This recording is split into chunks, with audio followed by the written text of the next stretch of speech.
All right, happy Sunday to you folks. Welcome to Pape Races. We bring you the Paper Mario Randomizer bi-weekly community randomizer race, and it's going to be a good one today, folks. Today, we have N Sigmund, Wordsayer 19, AdamX0315, and JCog showing their skills. I'm Captain MD13, and today I'm joined by Audio Blood. How you doing? Hey, Captain. I'm doing all right. Looking forward to a hopefully spicy and exciting race from our wonderful racers today. It's been a couple weeks since we were live, so I'm pretty excited to see hopefully a good race here. I think a partial announcement we have to make is actually that this race is going to be run with a slightly different set of names, or a set of rules. I'm reading chat saying, talking about names. I was about to say different. I was about to say these names all look familiar to me. But we are going to have a different rule set today, using the Season 1 of the League glitch rule set, which is going to let our racers do a few more tricks than we're used to seeing in our races. Ah, very nice. Yeah, so if we get a lackey start, then be prepared for some people to put it bluntly, cheat. They're going to cheat. But we'll see how the start is. Hopefully it's a Goombario start, and we get that delicious way to begin the game. Well, we shall see. Our runners should be getting the green light to go any second now. Yep, should be about 5 seconds till they hit the 15-second countdown, and then we'll be good to start the race. Up there it goes. We've got our 15-second countdown. Good luck, have fun to all of our racers. Let's have a lackey start or a Goombario start, please. Both ends of the spectrum, I see. Yeah, as far as one way or the other, we're gonna have fun. Oh yes, I want to definitely have fun. As far as what I would like to see in the seed today specifically, I would like to see something that's trolly but still relatively on the faster side. I think today, something that keeps us guessing a little, but not for too long. The last thing I want is some overworld casino hunt for Palace Key. Well, it looks like what we're going to have is a quick run to Chapter 5. Yep. Early Watt, with our first item in Toad Town Docks being Fire Flowers.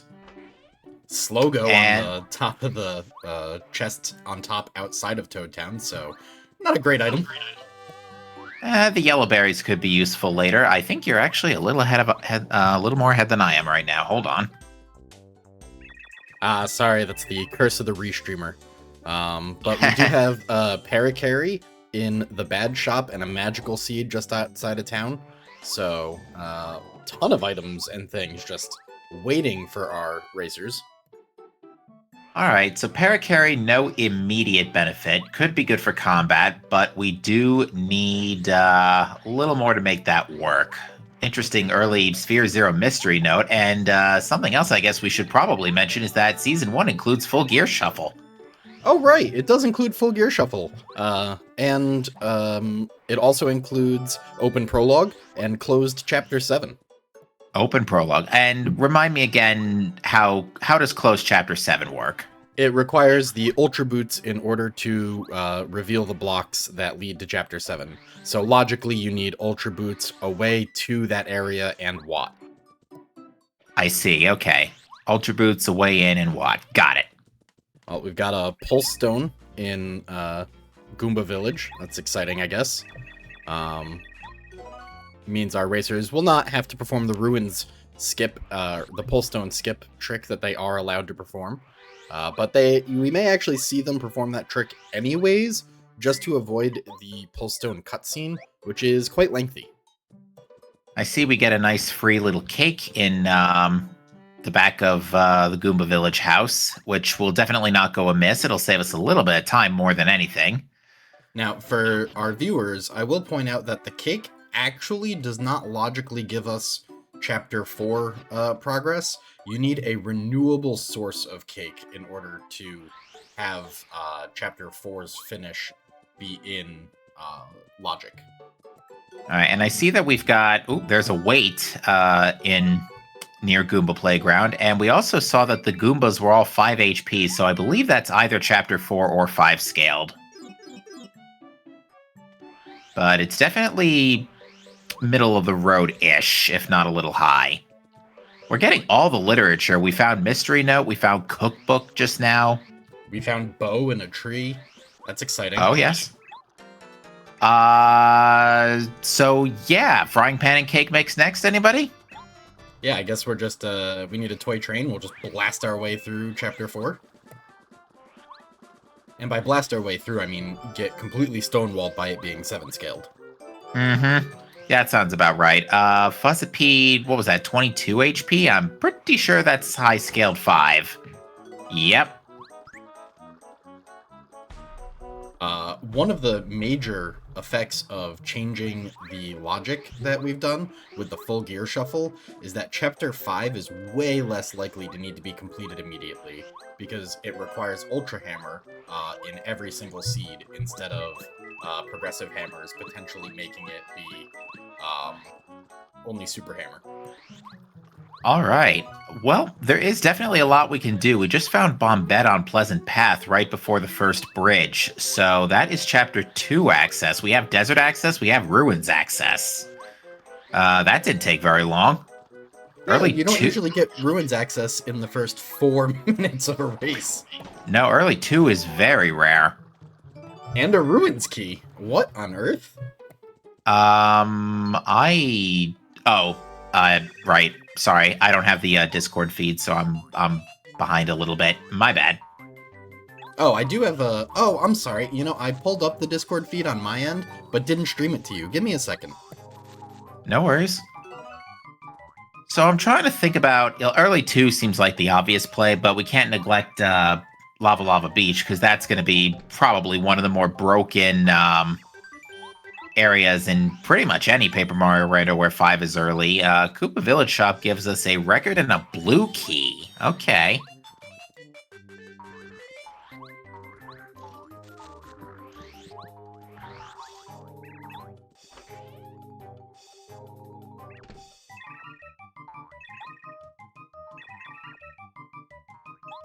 Oh, and I see we've got Palace Key on the beach already as well. So, yep, we're definitely getting all the keys. I see the Fuzzies are holding an Ice Power, and we've literally got a free Ultra Hammer today. So, yeah, Boots on Merlot 20, right? That is a wild start to a seed. What is going on? Yeah, because Ultra Hammer gives us panels. Yeah, we have every item. We have every key. We've got almost all the partners. Like, we're only missing a handful of, like, very powerful things to just unlock a ton of the game. Indeed. Now, I did note that the early badges we picked up so far are actually pretty trash. FP Plus is at least 3, is more than 3. I think it was like 5. So FP Pluses are trash today.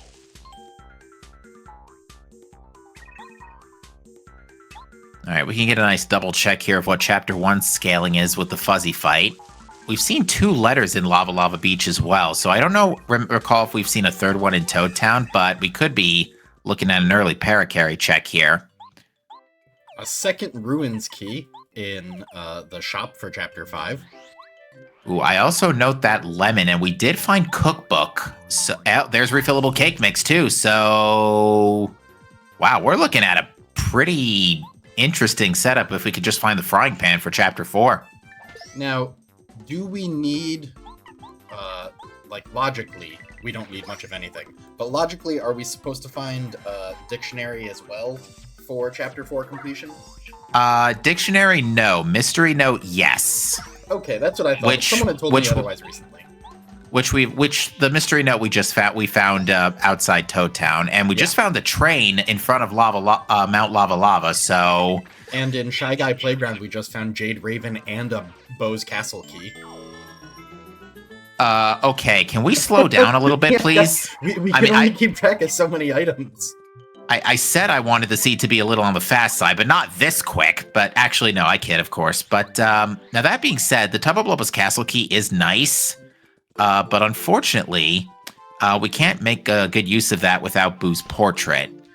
And personally, as a racer, and I know a lot of other racers feel similarly, we like to avoid going to Boo's Castle without all 3 keys, because having to double dip there takes an eternity. Indeed. Now, that being said, Boo's Mansion, we have record and weight already, so there is quite a lot we can do there. And with Ultra Hammer, we can grab a couple of star pieces while we're at it. That's another place where preferably you have at least super boots before you go there, or you miss all the checks inside the boxes. Right. Because, yeah, Ultra Hammer gives you panels, but it does not break boxes. Which you'd think with this adamantium-looking hammer, you could break a wooden box, but I don't know. I'm not a programmer. You could break steel boxes with, or metal boxes with it, but apparently just not wood. I think the most surprising thing to me is that even with a Ruins key or two, and the game immediately giving you access to Chapter 2, everybody's just like, nah, I'm gonna come back later. I think our runners are trying to see if they could just find a third Ruins key and maybe just check virtually everything in one fell swoop. And it's not a bad idea to finish just following through with your openers, just to make sure that you absolutely don't goldfish memory and miss something, because I've seen it happen in, not necessarily in Paper Mario, but in all sorts of rando races where your opener kind of gets screwed up because of how early something shows up, and it kind of snowballs the seed so far downhill because you miss an important check that was in the opener. Carissa, they can make it to the end of Chapter 4 right now. They can literally clear Chapter 4. Yeah. Logically, we just need the frying pan to cook the cake mix for Gourmet Guy, but we do have the cake already as an item, even though logic does not account for it. But yeah, realistically speaking, our runners absolutely could just wall their way through Chapter 4 right now. Yeah, actually, the only check they're even missing currently in Chapter 4, are they missing anything? I think they can just do everything, right? They can do literally everything, including Anti-Guy if the frying pan shows up. Yeah, just the entirety of Chapter 4. Now, that said, often you don't want to clear Chapter 4 right away, because if it's high-scaled, good luck on General Guy.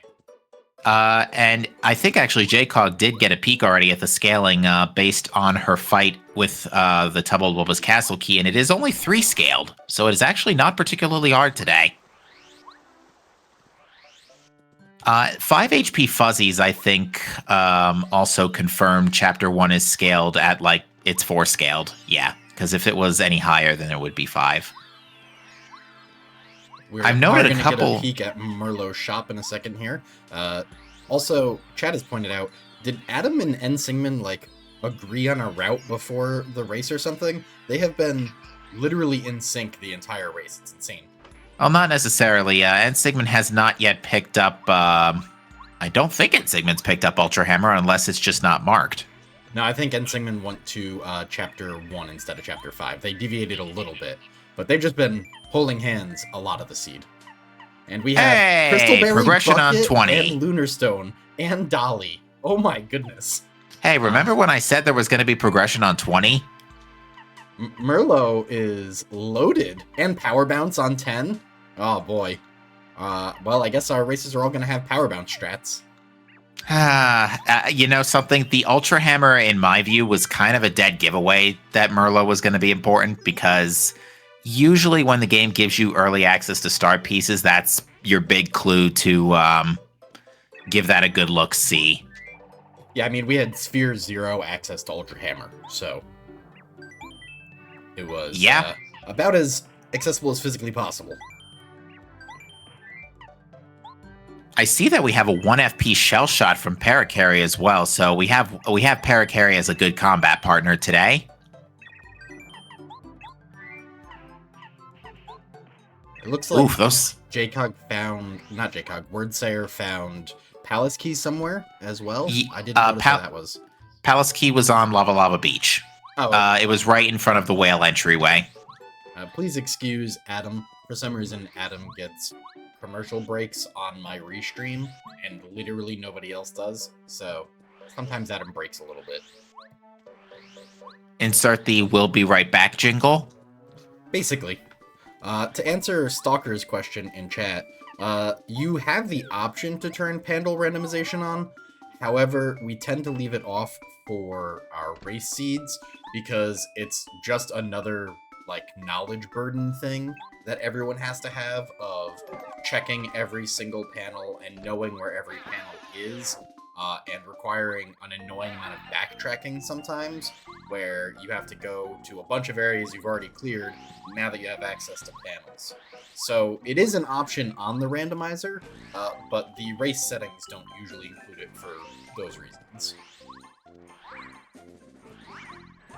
All right, in the meantime, we are getting that pass through Chapter 5 from N. Sigmund and Wordsayer. JCOG is going to do her Merlot checks here and discover that it is very much a big deal.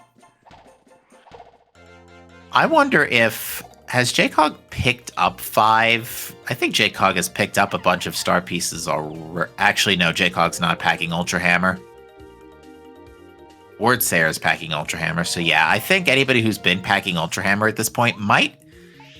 How much do you want to bet there's progression on Dolly? Because given how early it is, given how... Yeah, it's so low cost. It was 5, right? Yeah, Dolly's 5, and I could imagine Dolly having, like, Magical Seed 2, or, like, maybe another key. Something I actually had not noticed on Pleasant Path also has Warehouse Key. So, yeah, we're getting bunches of items for specific chapters. Like, we've gotten a good chunk of items for 7 and 2 and 4. Not so much 5. We're still kind of waiting on Sushi to really blow that one wide open.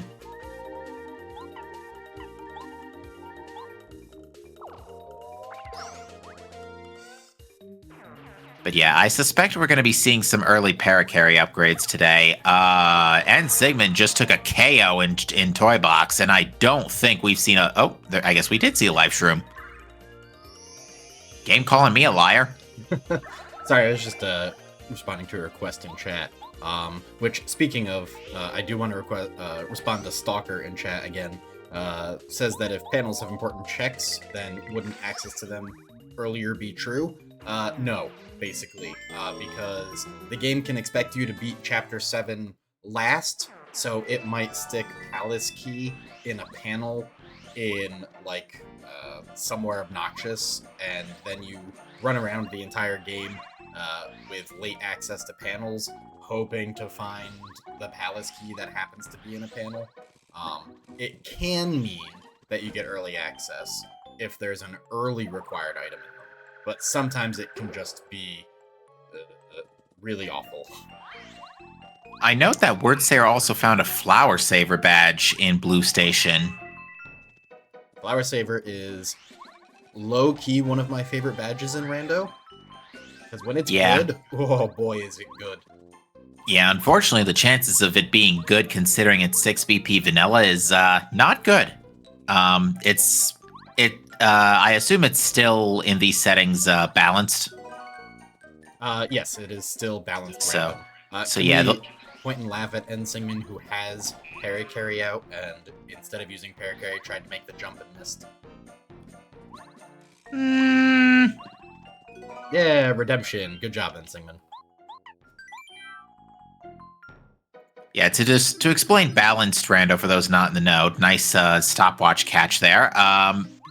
Ooh, good items though. That's a lot of money on that Mount Rugged columns. What was I going to say? Balanced Rando. So yeah, basically compared to vanilla BP, there is a 90% chance that the BP values can be anywhere between plus and minus 2 of vanilla. 10% chance it could just be anything from 1 to 8.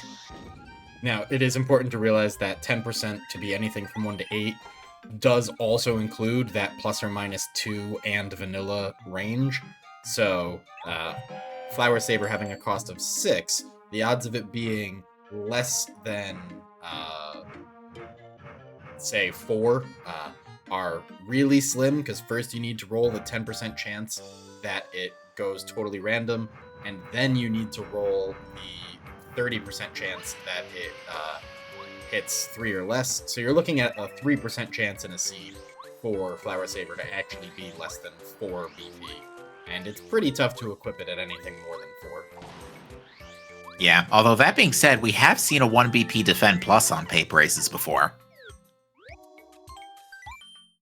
And forget all that blue key shenanigans, there's red key just chilling in pink station.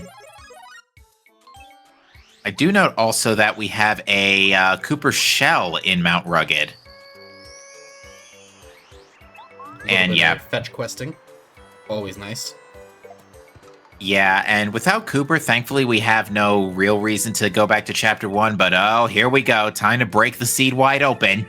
I will say it's hilarious that we found Lackey right there, because you can use Lackey to glitch your way over to that location from the station entrance. So that's a really amusing spot for Lackey to have been. Yeah, it would have been better had, actually, it would have been insulting had an insulting spot for Lackey had we not already had a cake in our pocket. Because then it would be like, yeah, you have to get the cake to get Lackey, which would be the thing that you could glitch to not need the cake. So, you know. Silly rando, messing with our runners just a little bit. All right, it looks like Adam has chosen to burn a stopwatch here on this blue station fight, which is definitely a good move. You definitely want to make good use of your items, and stopwatch has a pretty good chance of working on Shy Guys. We do see Jcog starting her clear of desert, so we'll see if anything interesting can be found there. And at the same time, we see Words finishing off the toy box checks too, so we'll have a whole lot of checks in the next couple of minutes here. I feel like it might not be a bad idea to dip Ruins anyway, even though you know that Chapter Clear is behind 20 star pieces. If only because the 2 keys does open up a lot of checks in Ruins, all the way up to right before Ultra Hammer. We did get a calculator in Desert, so that's a little bit of a fetch quest to go handle. All right, and I see that we did not shuffle the upgrade blocks in this rule set. Unsurprisingly, Jcog going for the Paracarry upgrade with the 1 BP or 1 FP shell shot. If it turns out that air raid is cheap too, then we'll just never swap partners. Probably not, yeah, because Bombette had an 8 FP power bomb, so there's no way we're using that this time. I had a seed yesterday with a 5 FP power bomb, and boy is that just the sweet spot for power bomb. Oh yes. All right, anything particularly good? It's unlikely, but anything particularly good in the desert shop? Nope. A couple of star pieces, I guess, couldn't go amiss. Star pieces can't be much higher than a few coins apiece, so... I'm really surprised that Jcog is not selling the... Oh, the Wackus Bump doesn't sell for nearly as much here, that's why. No, it sells for like 30 or 40 coins, I think, or 25 even. But yeah, it sells dirt cheap in Desert. Yeah, Carissa, if I'm saying that right, you hit the nail on the head. That 5 lining up with your initial max FP is just so good. Jcog skipping an attack FX badge, so that's a disqualification right there. Nah, it's attack FXA. It's not one of the really good ones. If it were attack FXC, I might be more inclined to agree with you, but I've got no feelings towards A. I did see Moustafa gave us a mega jump under that cloak. With Power Bounce in our pockets, unless Power Bounce is awful, which we won't know for a while, but unless it's awful, I don't see Mega Jump making an appearance on today's race. Probably not. However, Green Station chest was guarded by the Super Boots. Now, we should note that Green Station is technically out of logic until we find Frying Pan. So, might be a bit worth noting that about those Ultra Boots. We did also find our first KBF Fortress small key, in Which, Desert.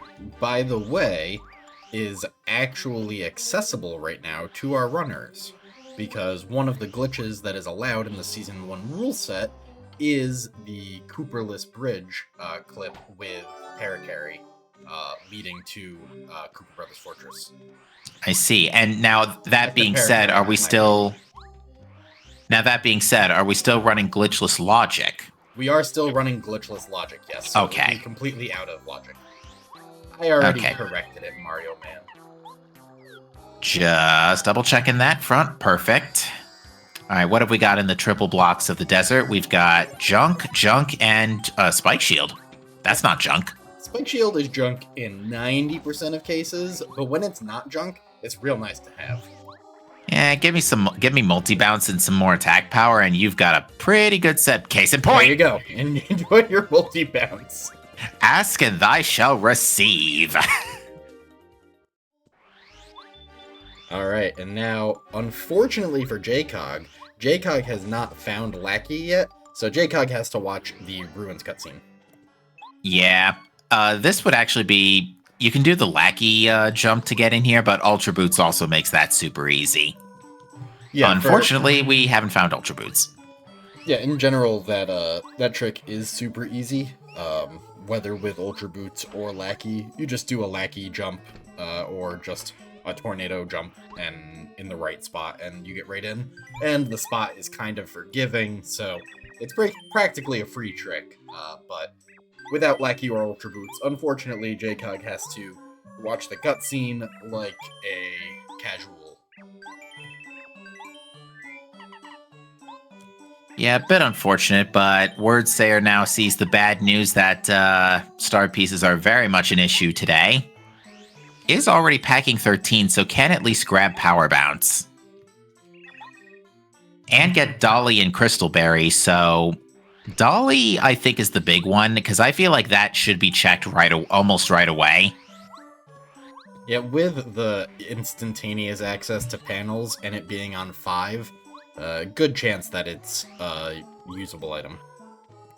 Indeed. Hopefully Power Bounce is good. But sometimes Rando is Rando, and it's not, so... well... Power Bounce is great. 1 and 3 is pretty good. Flower Saver was 5 BP, so... meh. Probably not being used. If everything is super cheap, like if your Power Bounce, your Jump Charge, your Power Rushes, your Last Stand, your Power Plus, if all of those things are all super cheap, Flower Saver is pretty much the next thing that gets equipped. But the odds of all of those things being super cheap is not great. Indeed.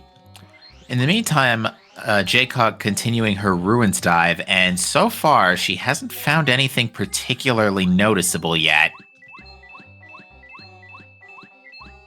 The extra start piece would be nice, and it looks like she's actually going for it. I was thinking, she's gonna grab it and then homeward shroom out.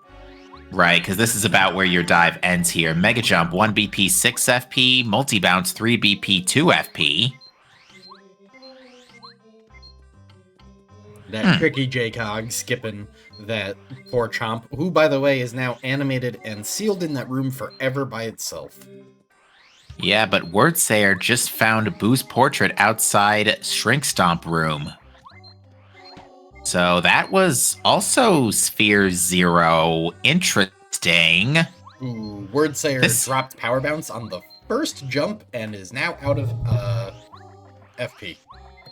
Yeah, that's going to be a problem, because that means only one more shell shot. Excuse me a few moments.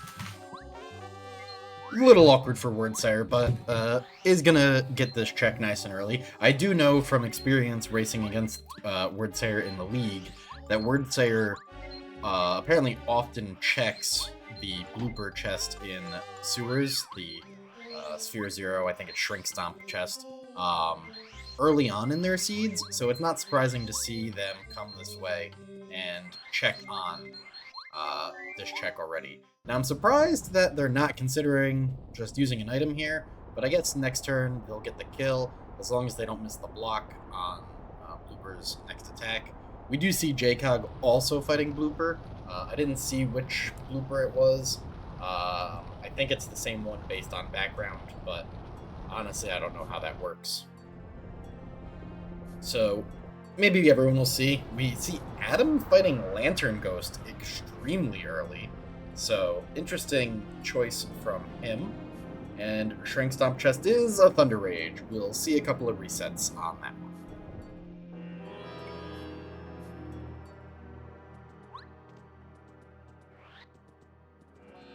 I am curious what Adam's plan is against Lantern Ghost. While Lantern Ghost isn't a hard fight, it can be an annoying fight. Okay, we are going for the Power Shock. It's not a super hard Power Shock, but if you don't max it, then you're not going to get it.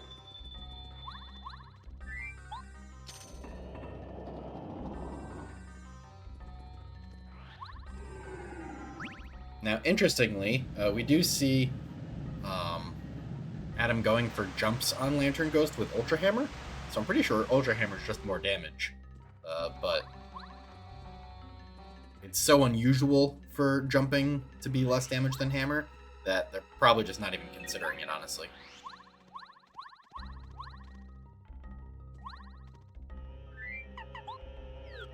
Yeah. I think the most surprising part about Watt is that Watt is not immune to the light attack from Lantern Ghost, because she is immune to the zappy attack later on. Oh, maybe you can't hammer Lantern Ghost because the lantern is considered in front of it, and it's lit up to attack the lantern with. That could be. Boy, hammering the lantern on Lantern Ghost would be poor.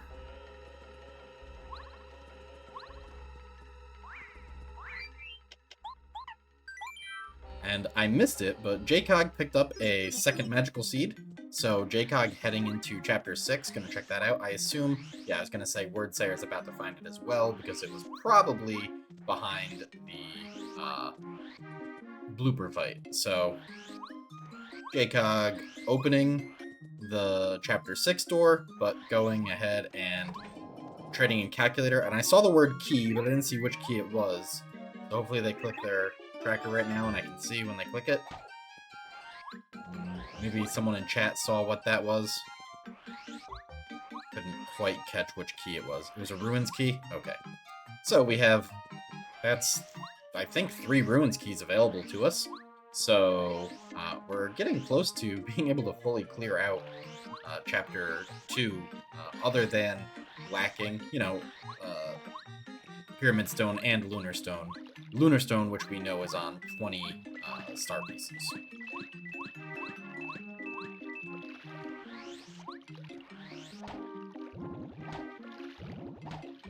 And we see Words checking the Dolly that we talked about potentially being a good item.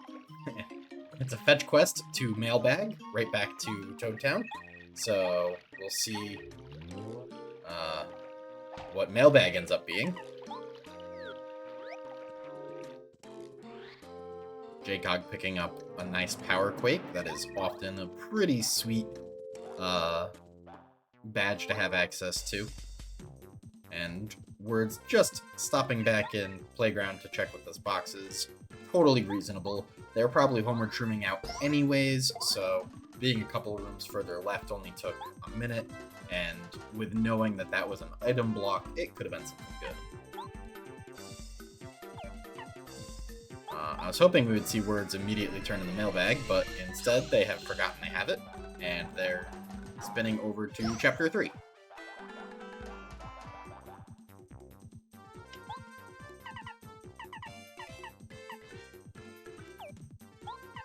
JCog awkwardly does not have access to Blueberry Path or the Well check. Currently, apparently lacks the berry required for those checks. But still going to get a good amount of checks here. Unfortunately, she does also lack the boots from Green Station, so she's not going to be able to do the machine fight. And we do see that Captain was right. Dolly did lead to Mailbag, which led to a Tub of Blubber key. So, a required item.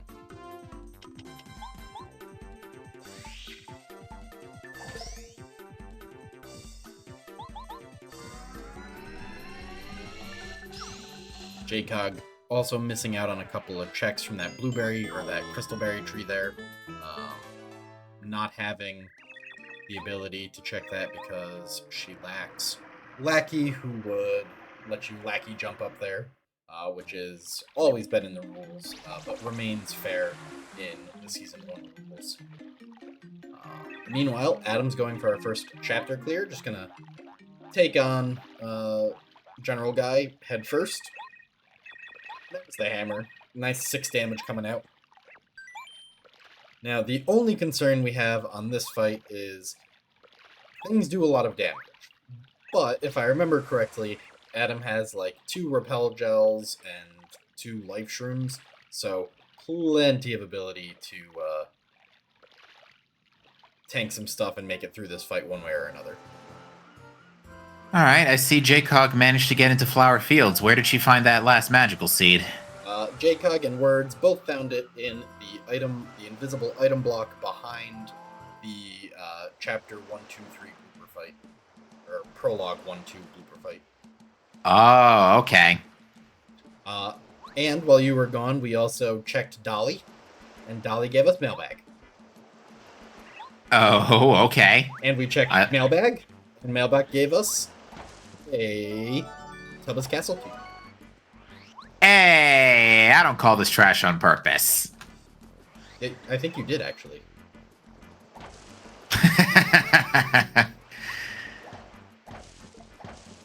We do have, as you can see, Adam fighting General Guy, so that's exciting. So 2 Tubba's Castle keys already as well. So 1 more key and we can pretty much toss... Well, we can toss the whole place anyway, but we can actually clear the chapter if we just find 1 more key. This is going by kind of... We're getting stuff kind of fast here. Any regular runner of the game would know, by the way, that 2 Tubba's Castle's keys is the absolute most feel-bad way to check Chapter 3. Because you can get literally the entire chapter other than the Tubba fight. Mm-hmm. And then you have to backtrack through the entire chapter to get back to the Tubba fight. Alright, now Chapter 3 looked like it was pretty high scaled. Was that 9 HP Forced Fuzzies? So that's... I think that's gotta be 5 scaled. Yeah, I think that's 5 scaled because...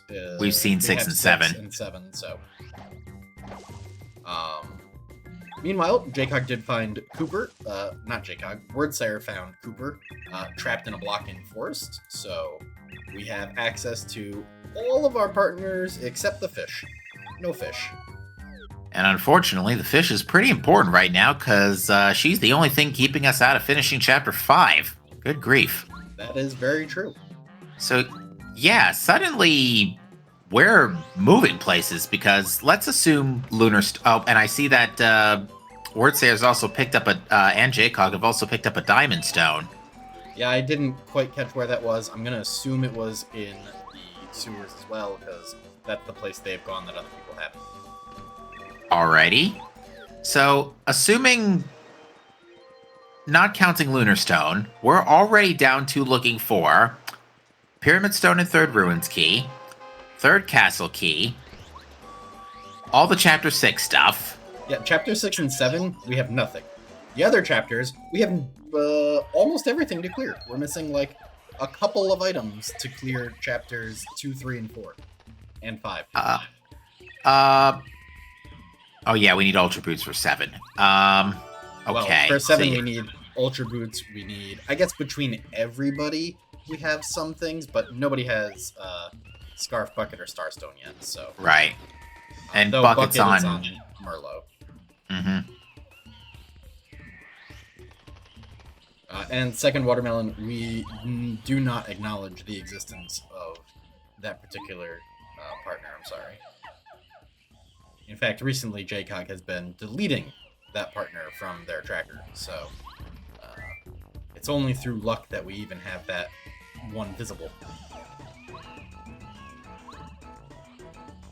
And Adam finishes off General Guy, easy squeezy peasy lemons, and gonna be our first chapter clear at 37 minutes. Adam drawing first blood very early here. We'll all be happy to know that Words and JCog both checked the bush outside of Whose Mansion. Did not forget that pesky bush. But of course, because they checked it, it had no progression. You know, it's Schrodinger's bush. You don't check it, it's important. You check it, it's important. Oh, we do see Singman doing something that is only accessible as a result of changes to the current rule set. Paracarry allowed him to do raft skip and is progressing backwards through the jungle without Sushi. Yeah, I guess you don't know that, but we don't need Sushi to beat Chapter 5 anymore.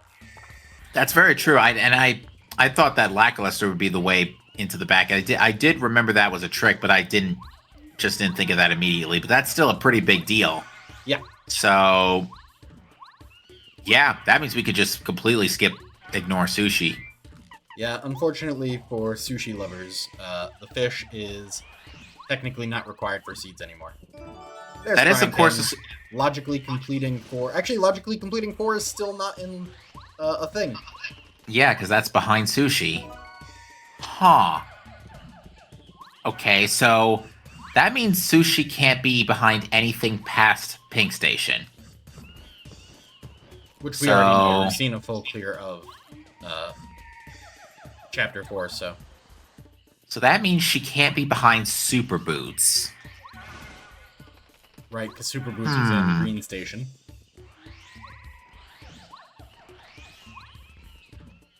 Unfortunately, none of our runners know that, because none of them have... The only person who knows that Frying Pan is there has not gone to Green Station yet. I will say that this particular seed has had an absolutely enormous amount of splitting up. We have not been following each other around much at all in this seed. Yeah, this is probably one of the most open starts I've seen. Opening first, the most open-ended first hours I've seen. I mean, I guess that's what happens when you have Lackey, Wop, Bow, Paracarry, and Bomba in the first 8 minutes. Yep, not to mention Ultra Hammer. Oh, there's Dictionary in the basement of Whose Mansion, which, by the way, Dictionary is a check, so our runners will want to go grab that. Now, for anyone curious about why JCog is doing this minigame without Super Boots, the panel that JCog is standing on is going to explode into the air after they finish the minigame here, which is a nice little feature that the devs put in so that you're not locked in this room, and of course the homework's room if you start this minigame without Super Boots. They also made it so that the large button that you have to jump on underneath here can be just regular jumped on as well for the same reason. Wow, okay, Ralph won just having our 3rd Ruins key. Our 4th Ruins key. Did we find a 3rd one while I wasn't looking? Yep, Singman's got 3. Okay. Alright, what is behind Boo's portrait? Logical red berries, unique key, probably odd key, yeah. Could be storeroom, I guess. That could be storeroom, but given that we had Paracarry, storeroom's pretty useless. Because you can just Paracarry jump into the storeroom. Yep, that is one of the glitches we are allowed to do. And it is in fact odd key, so that's one of the alternate ways before Ultra Boots into Chapter 7. No, we need to have Ultra Boots to get to Chapter 7. That's why I said before Ultra Boots. Oh, okay, yeah. I thought you said an alternate to Ultra Boots. But it didn't, I guess it's either that or Sushi to get there. So, lacking Sushi, we continue to look. Though with Lackey, odd key is useless. You're allowed to do the Lackey clip into Blue House. Ah, okay.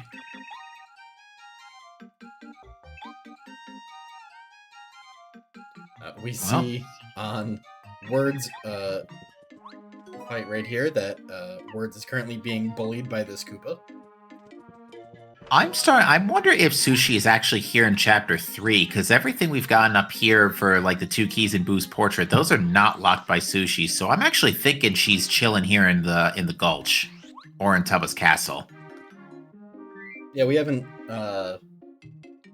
We've had access to the chapter 3 area for a long time, and with 2 keys, though JCog only has 1 currently, you can get so many checks in Boo's castle. Tubba's castle, rather. Yeah, and I do note that she is also not packing super boots yet. So that is one of the checks that's going to be unaccessible at the moment. Yeah, she doesn't have train.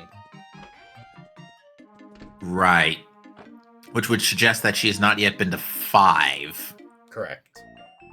She also lacks Ultra Hammer, which is honestly huge, because that's going to just put her way behind in the Star Piece Gathering game.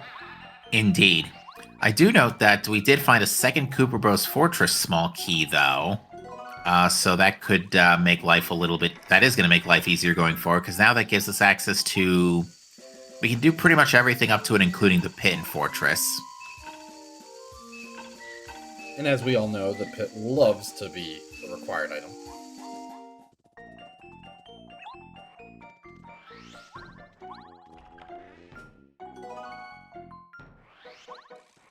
Second Watermelon has made the call out that Sushi's going to be on Anti-Guy.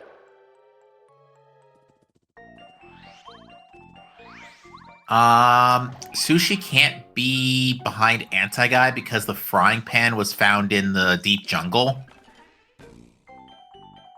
And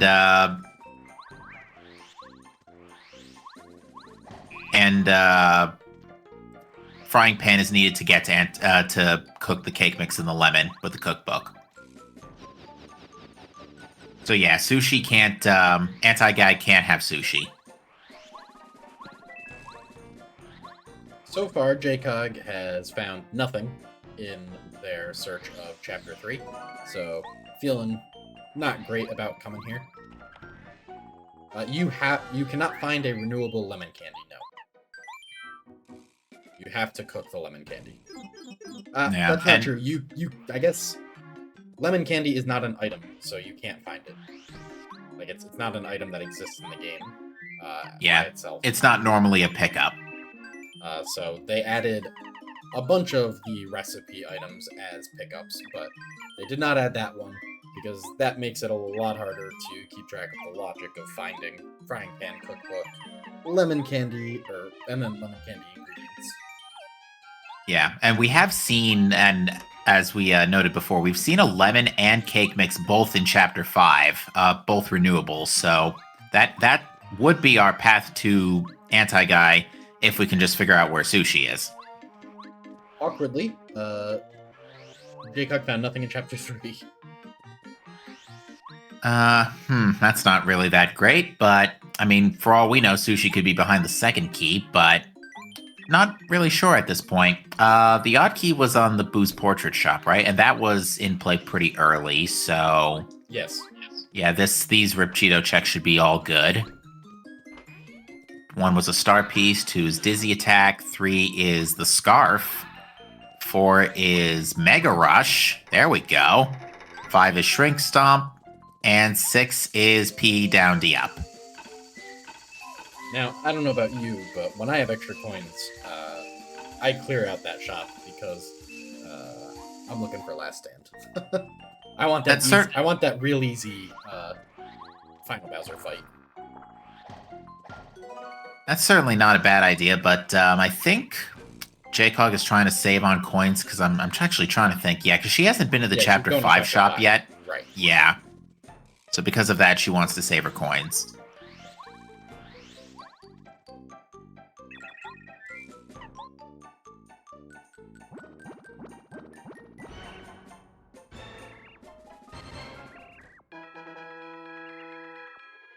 JCog gonna just fight Electro Blooper real quick. Should be an easy fight. Electro Blooper, despite having a ton of HP, is never a problem, because Electro Blooper takes off half of its turns to do nothing. Pretty much.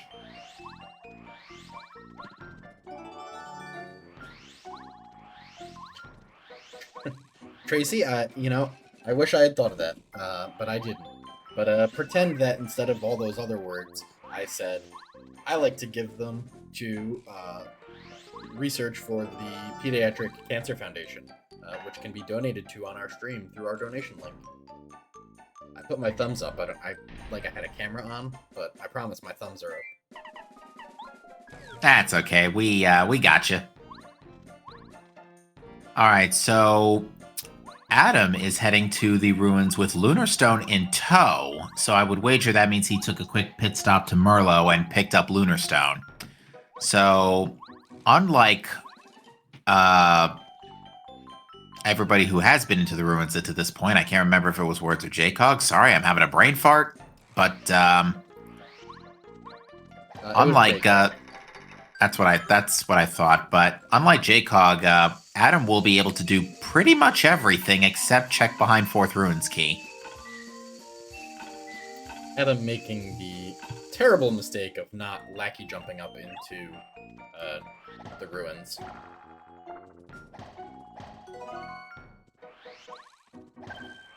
Where was Lackey? Lackey was in a block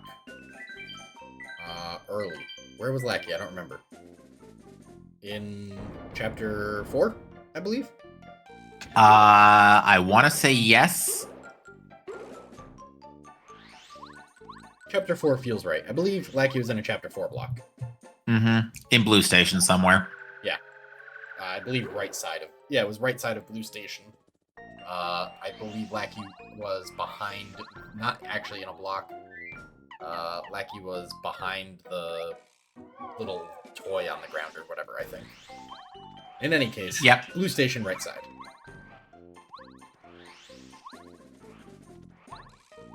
We do see Singman finally picking up their boots upgrade in Green Station in a second here.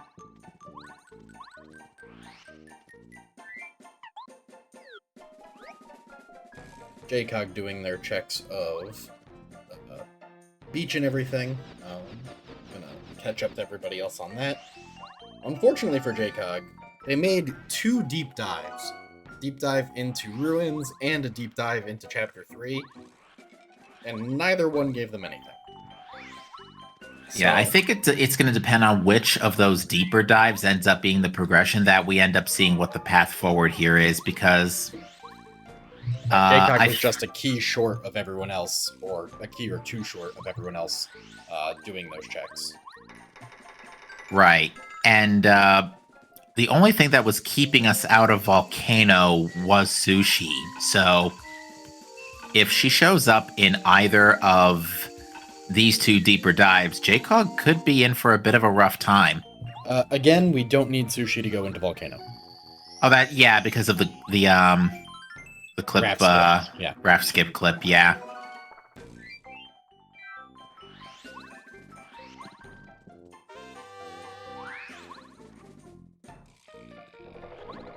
However, our racers are not going to be running in to fight Lava Piranha with a 6-scaled Lava Piranha.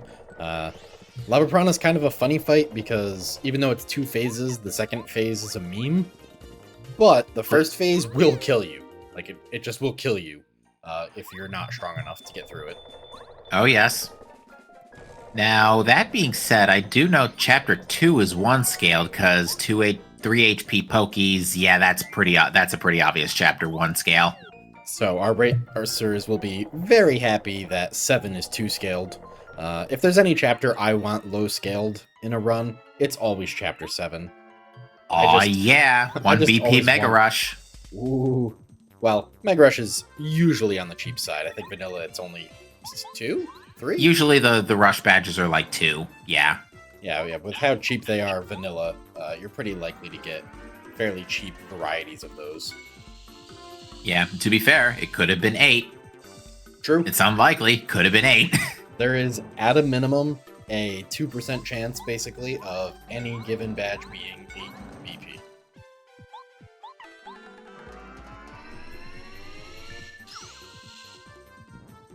Oh. Pokies yielded a 1 BP Power Rush. Oh boy. Well, I guess if we find Last Stand, we're going to be pretty happy. I did see someone picked up a Power Rush, but I didn't see how expensive it was. Yeah, Adam just found it on Pokies. Sorry, Power Plus. Someone picked up a Power Plus. Yeah, there was a Power Plus on the Boo Ring, the Weight Boo Ring in Boo's Mansion. Right. So, curious to see what that ends up being. Yeah, it definitely wouldn't mind seeing a low BP Power Plus in this scenario. Now, did JCOG... Oh, JCOG got their 20 star pieces. JCOG got their 20 star pieces without having gotten Ultra Hammer. Because she just got Ultra Hammer and has the 20 star pieces. And gotta give credit where it's due for improvising. Yeah. I would like her to pause and menu over to Power Bounce, because I want to see if Power Bounce is usable. Yeah, it's Power Bounce, right? Power Bounce was, 1 BP, 3 FP. Oh, okay. So that's thoroughly usable then.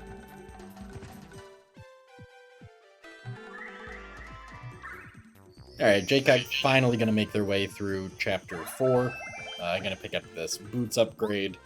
Honestly, JCOG's probably strong enough that she's just going to clear the chapter right now. Probably do everything but Anti-Gat or Lantern Ghost.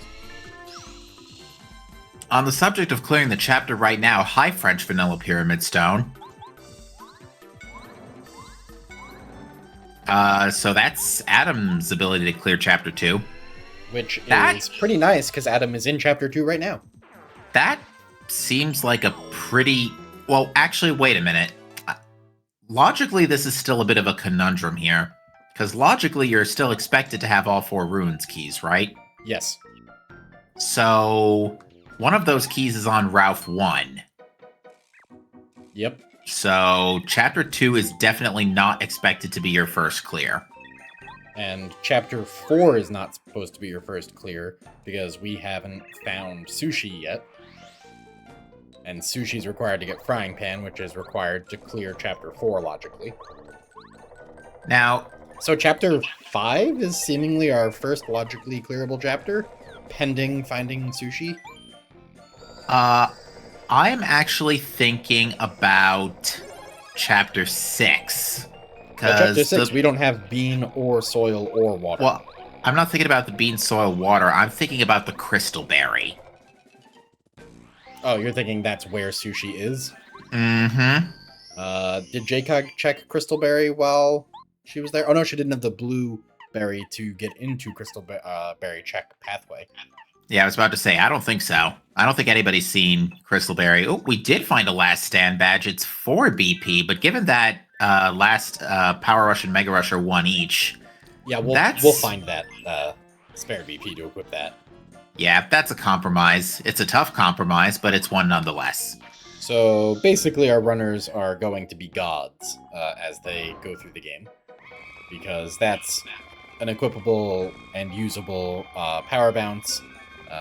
Power Rush, Last Stand, Mega Rush. The only things we're looking for, we don't know what the cost on the Power Plus is yet.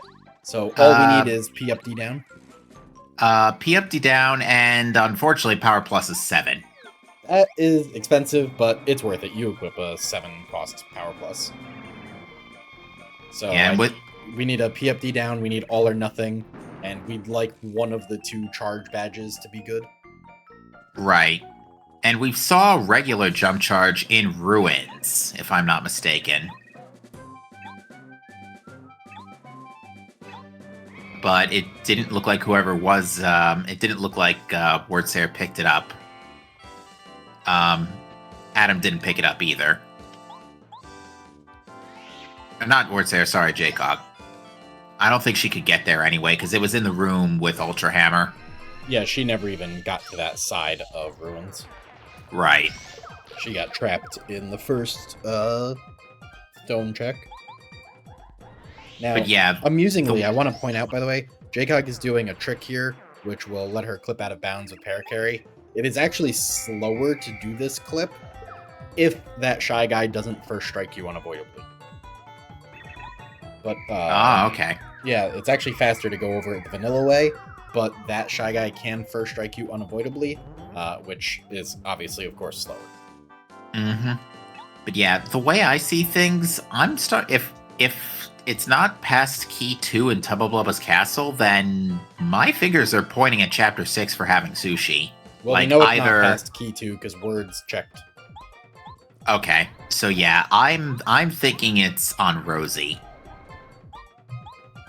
We're kind of out of places for it to be, honestly. Like, Pretty much. Rosie, Petunia, Well, the Lackey fight, I guess. Moles are going to be a pain in the backside at Chapter 7 scaling, where our AoE at this moment isn't great. The only AoE attack we really have is multi-bounce, and that's it. If you look at Word's machine fight right now, this is a brutal fight. No kidding. Two evil Koopa Wizards. Yeah, I don't know if Words can win this fight. Yeah, because our AoE items haven't been that great either. I mean, we've gotten a couple shooting stars and thunder. Like, gonna have to sink a surprising amount of resources into finishing this. Got a shell shot. Ooh, no. You got a shell shot. Oh yeah, I guess you don't want more enemies to spawn. Yeah, I would definitely not want more enemies. I would take the hits here. No, you don't care if more enemies spawn because you're gonna shooting star anyways. So I guess it doesn't matter. Well, the white Magic Koopa, because it would have global healed, the shooting star wouldn't have done it. Well, Parakarry could have done the rest, to be fair, but... In any case, we're gonna kill off this last Magic Koopa. The other Magic Koopa is going to decide that it doesn't want any of that and head on out. Rough fight, though.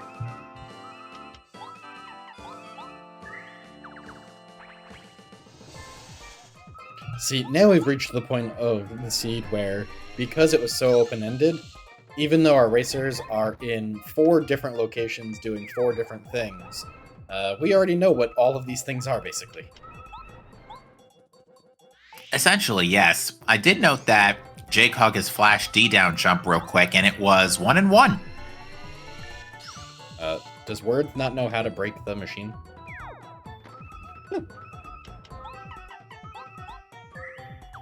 Word just hammered the crap out of that machine to break it. We don't get our...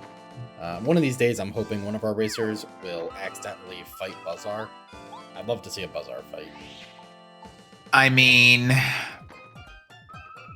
Look no further than the semifinals of the recent league semifinals. I love Buzzar fights. What a good time. Very few things feel worse than accidentally fighting that Buzzar.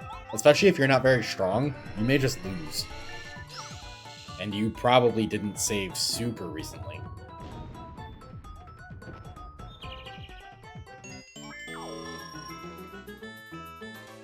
Did you know Buzzar has one of the only unblockable attacks in the entire game?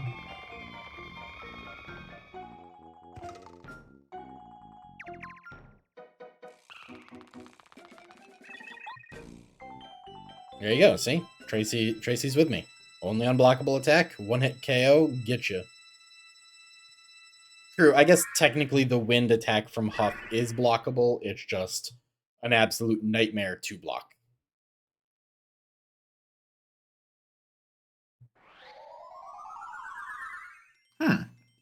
I think Wordsayer did find that P up D down, and based on the fact that it was lit up, it must have been usable. So we're just cracked, is what you're saying. Our runners are just cracked. Pretty much, actually. The only thing we're missing is all or nothing.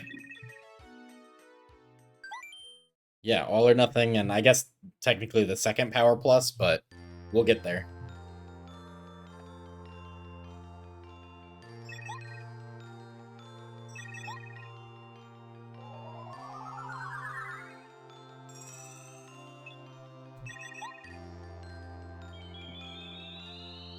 Alright, Words is going to get to check the tree here using the Lackey Jump that Jaycog had to skip, and it's nothing.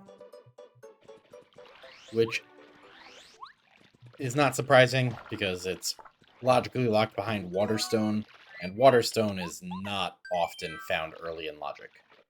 Nope. Alright, this is starting to bother me. Where's our fish? I don't think that Words has gone to the left side and checked Rosie yet. So could still be Crystalberry. It's alarming me more so that we haven't found anything else in here. Well, Jaycog already went through most of this, so... Yeah, but even still, like, at this point, is progression on, like, Route 2 or something, or 3? Well, but the thing is, logically, we can't complete any chapters yet. Right, and that's why I'm saying if Sushi is just, like, on Rosie, then that would actually chain most of everything together, because that would give us Sushi, which would give us Frying Pan for Chapter 4. It would let us get into the volcano for Chapter 5. It would give us the chapter And- clear for Pyramid, or for the Ruins Key. Precisely. Yeah, but we gotta find that fish. It is all locked behind the fish. Yeah, this is a bit of a logical brain teaser here. Now, Wordsayer did just lose half his HP after getting stung by bees. The bees are a nightmare, man. Those bees, especially this yellow pathway here. Shout out to all the people who speedran this game for the first time and got absolutely bullied by that hallway.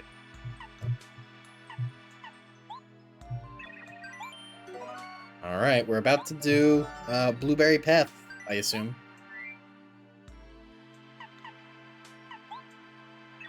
What are you doing, Words? Oh, you All right, want to eat Adam the is- mushroom, okay. Adam's turning in the mailbag for Tubble Blubba's Castle Key 2.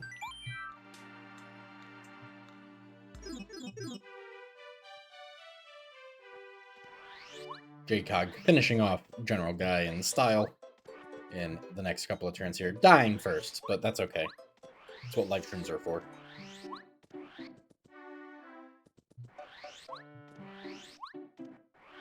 Alright, let's see what's on Blueberry Path. It could also be in this invisible block as well. We did start with Watt, so that's in logic.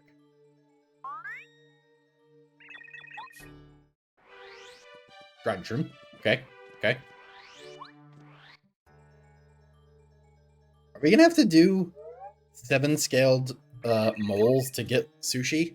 Because we're quickly approaching that point. 7-scale moles or 7-scale lackluster, although 7-scaled lackey, not a particularly hard fight, to be fair. And Lackey's... No offense to Lackey, but you kind of bully Lackey a little bit. Yeah. Unfortunately, Wordsayer doesn't really have the right partner out for this scenario. Nope. I mean, jump attack will kill. So... We're gonna have to hope it doesn't summon anything. But even if it does summon something, you just kill it with Shooting Star, so it doesn't matter.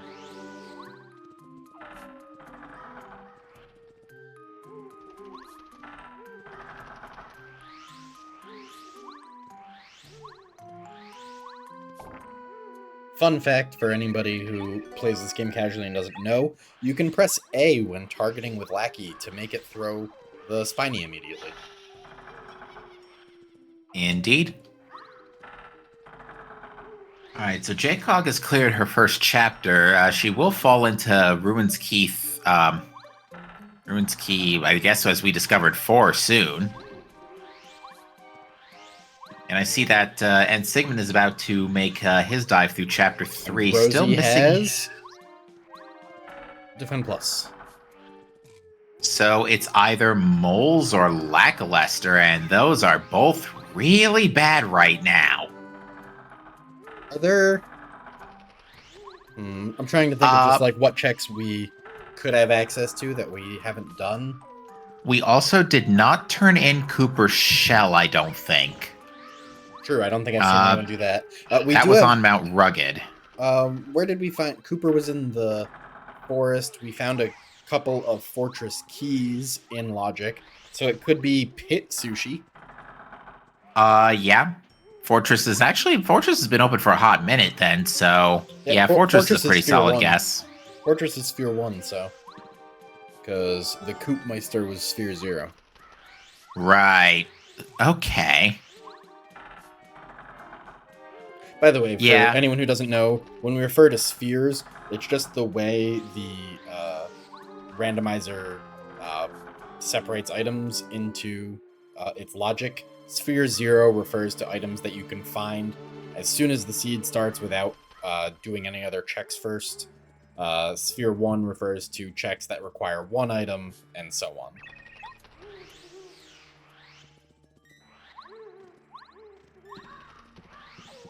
Alright, so we've got JCog probably heading to Chapter 1 here. Nope. I don't know where she's going. She's doing the checks in Chapter 6 that she couldn't do before, and will be sad because none of them are anything. Yeah, although if moles or lackey are sushi or sushi / progression, it is going to be a big break for her. Well, actually, not really, because... Well, there's no way she's fighting moles here, so it doesn't matter. Right. Well, there was a Power Quake badge on, I want to say it was Redberry Path. Yeah, she has the Power Quake badge, but, like, the moles are real hard at level 1. Yeah, they're going to be super high scaled, indeed. But I did notice that Adam had already equipped the Power Rush badge, which did make the machine fight considerably easier.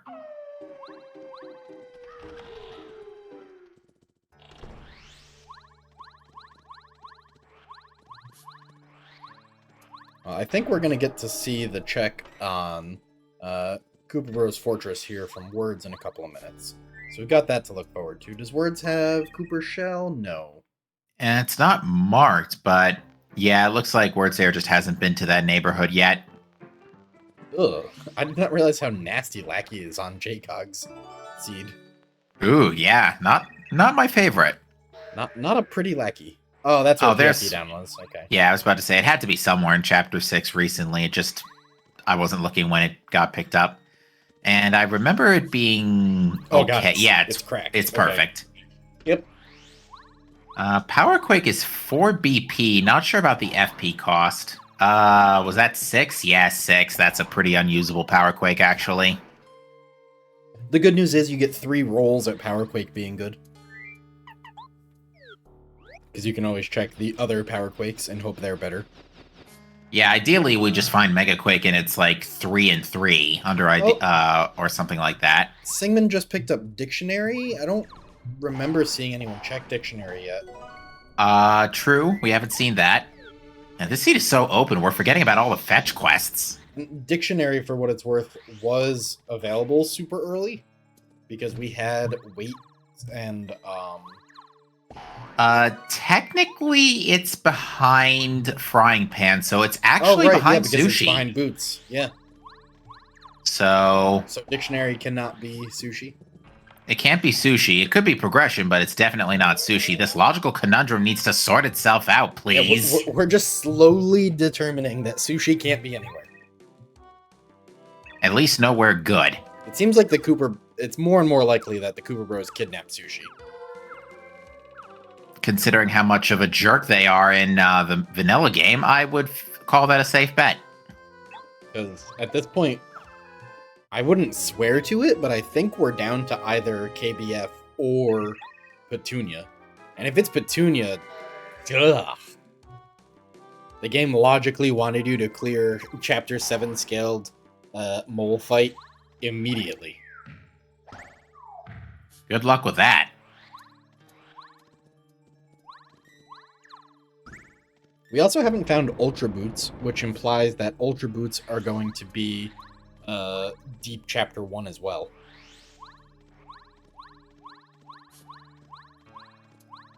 So yeah, what are we still missing here? The last Hubba's key, 2 Fortress keys, literally everything related to Chapter 6. Because we haven't found bean, dirt, or water. And then we're just missing Starstone. And then, yes, Starstone for Palace. Starstone and Ultra Boots for Chapter 7. Yep. Okay, so we don't need too many things, but unfortunately, the vast majority of these things can be pretty much anywhere. Oh, are we going to see JCog do a Lackey fight? Because this is the one area that I don't remember seeing Words go to. No fish. There's Bean, but no fish. Oh, Jcog losing time to not taking out Bombette. And the answer is no, we are not going to see a Lackey fight. Ooh, yeah. I mean, and to be fair, the Fortress is probably a better play. Yeah, I but don't blame her at all. But yeah, I don't know how I feel about leaving this behind, because if you leave Lackluster behind now, you're not coming back to this until you get water and dirt.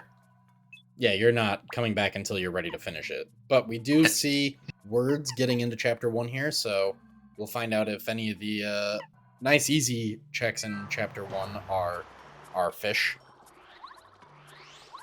Yeah, it's probably in yeah, she's probably hiding in chapter 1 somewhere, but It's I don't almost a guarantee at this point.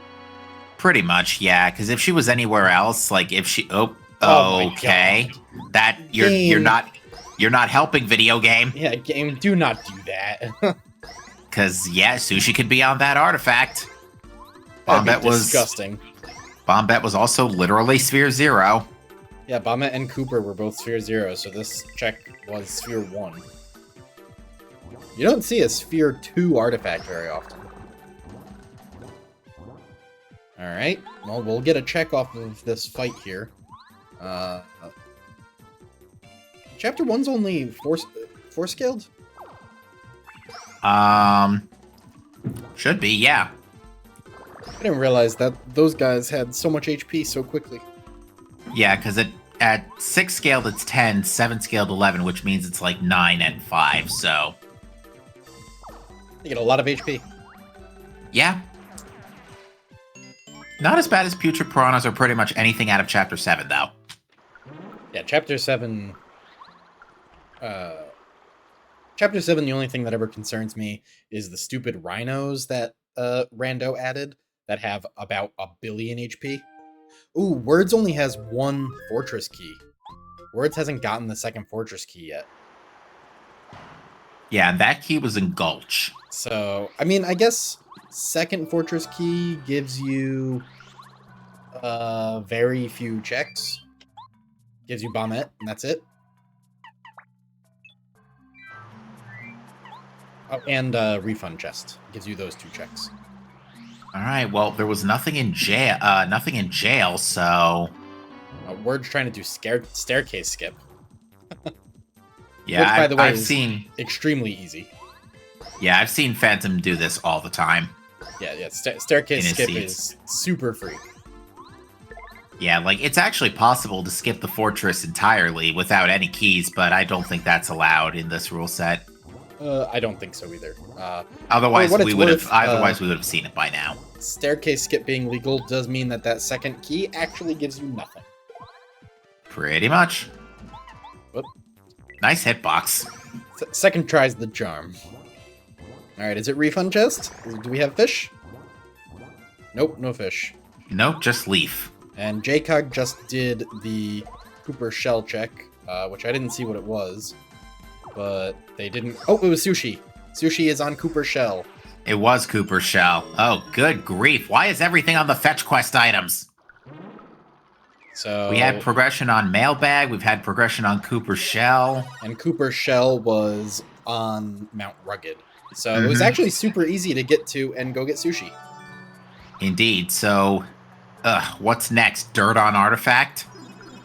Well, the good news is that puts everything in logic. The whole game is now logically completable. Yeah, we're pretty much all...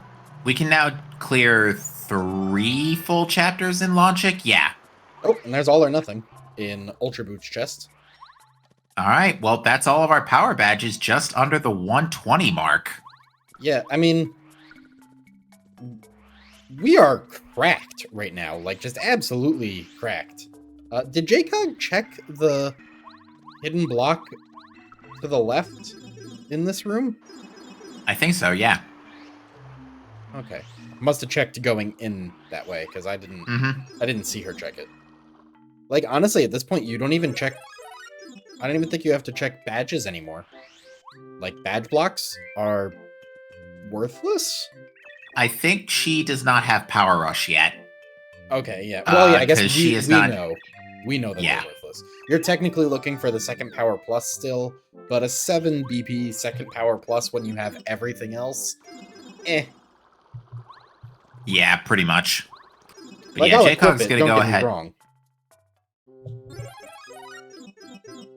I think we're gonna see Jaycog pretty much do a chapter sweep here. She's gonna clear Volcano for one thing. We are Uh, still looking for charge badge, right? Because I don't think we have a usable yeah. charge badge yet. Unless the one in Ruins was good, but nobody's picked it up. Yeah, one thing you want to do in these randos is you do want to check. I just dancing. You do want to check regular jump charge because if super jump charge is unequipable, regular jump charge is not that much worse. Mm-hmm. Now, A Jaycog lot of is gonna struggle with these fights a little bit. 6 scaled fights in this chapter. They're not gonna be free. yeah, no Ultra Stone for Air Raid. Yeah, this is a little rough. Yeah, and she has like no items either.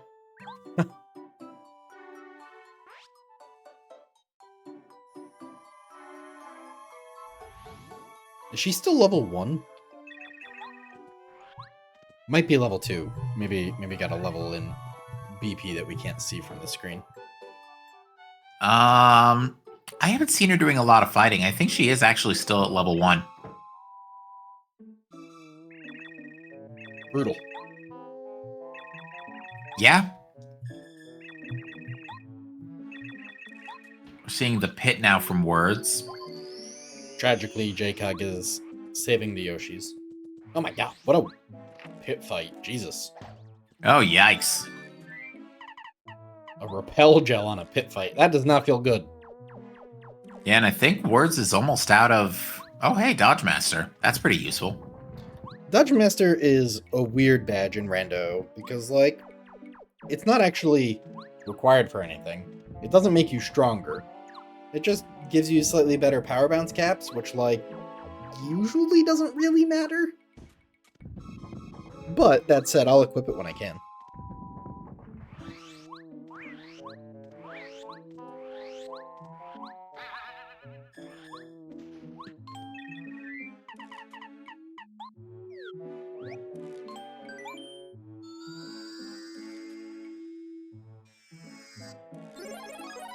Alright, Word's making his way through that pit fight. Was that pit fight 1? It was. Okay, good luck. Maybe that was pit fight 2. Why did Words have, of all things, Feeling Fine equipped? Probably for Dark Koopas. I guess? Oh my god. What a fight. What are these encounters?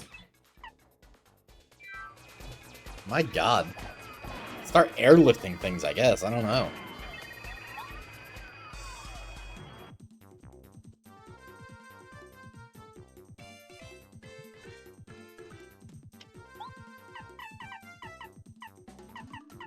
Hmm, 5 FP airlift? No way.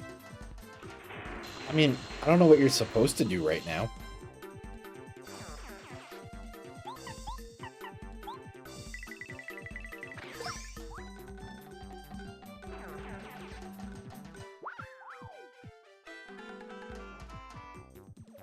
Yeah, Jaycog's got the right idea. You want to get that first strike. Oh my goodness. What are these fights? That's brutal. I don't... Can you win this fight as Jaycog right now? No, I don't right? think so. Yeah, I just don't think you can. Yeah, you need to buy some shooting stars. Yeah. Have we seen shooting stars or thunder rages in shops? You know, honestly, I don't really pay attention to them, so I don't know. Alright, well, Wordsayer has finished up that fight, got a level up, and has gotten BP to 9. And yeah, BP seems like it's going to be the bigger play here, because we do have a couple of mild BP expensive items, and it's all for a mushroom. Ugh, that doesn't feel good.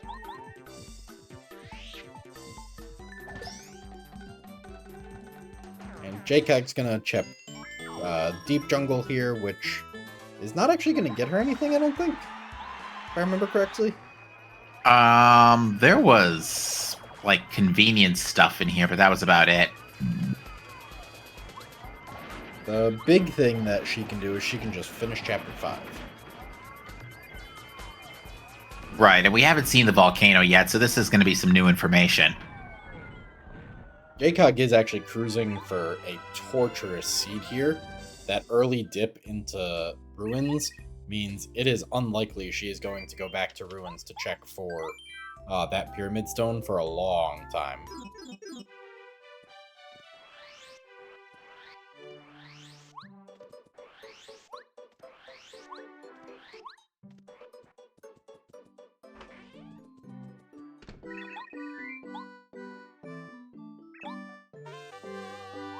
Alright, dictionary turn in his spin attack. Awesome.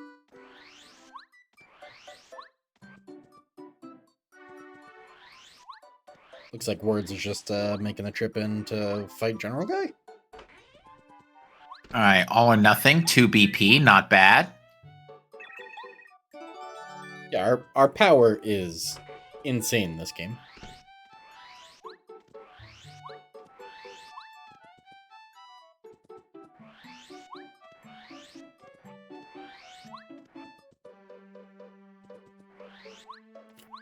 JCOG is power bouncing the piranhas like you do. And this chat is what we call improvising. Got the block on the poison. By the way, those piranhas are like one of the hardest enemy in the game to block because they have 2 attacks that look very similar that are very quick. Good luck.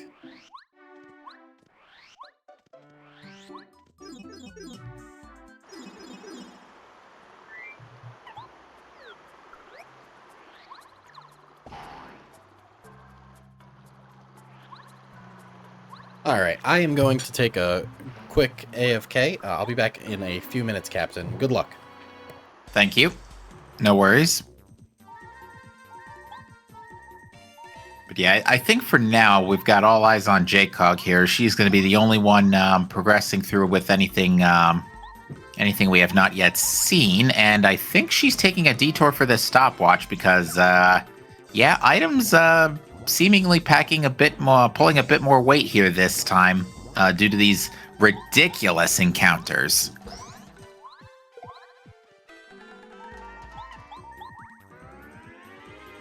Because you know we're going to see like 2 albino dinos in Palace now.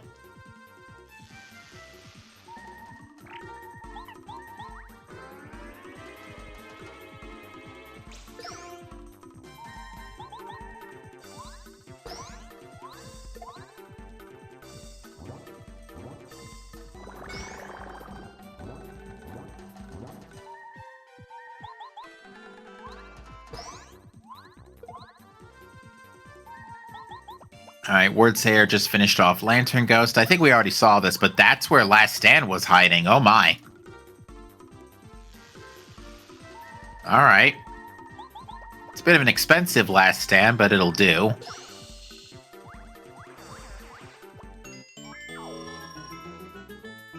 And Sigmund just gave Sushi Electric Shock in order to finish off Electro Blooper. Oh my. Almost turned Sushi into Sushi.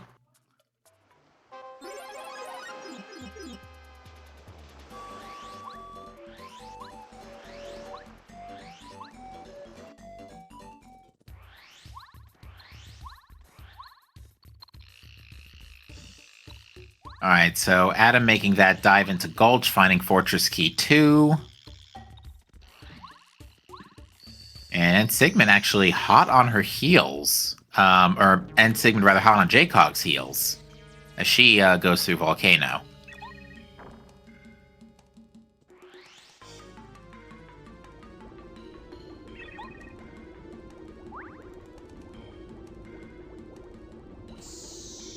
Yeah, and it looks like Wordsayer's getting Mega Rush ready for a high-scaled, or actually no, it's a low-scale, for a fast General Guy fight.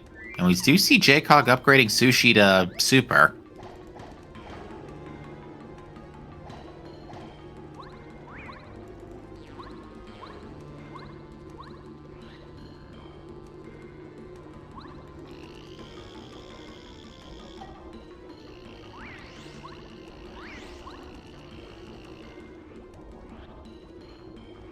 All right, now Adam is going to be able to check some things that others were not on the first pass due to lack of super boots. So we'll see what's on this table back here. Okay, it was a snowman doll. Ultra Boost chest is Mega Quake. That could basically be considered an Ultra Hammer chest. We'll see. Hopefully it's good. We actually really could do with some heavy-duty AoE this seed. But yeah, and Sigmund definitely making some ground on Jcog here. Just out of the Volcano Execution. So should be a fairly decent Lava Piranha. If you could just get past the first couple of turns, you're basically golden. There should also be a couple more items before the fight.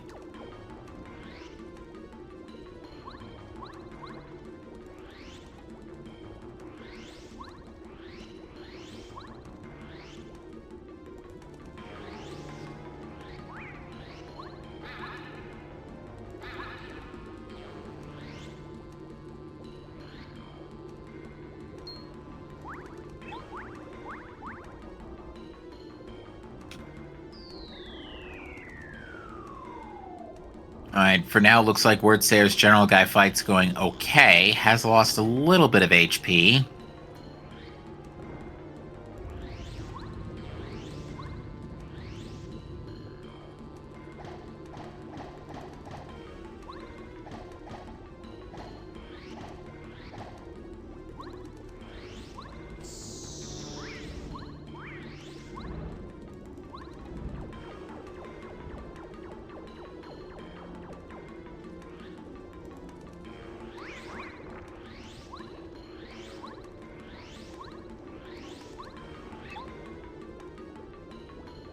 Alright, 2 items in front of Lava Piranha. It's the 3rd Fortress Key. Alright, alright. 3rd Fortress Key lets us check pretty much everything before Bullet Bill Bridge.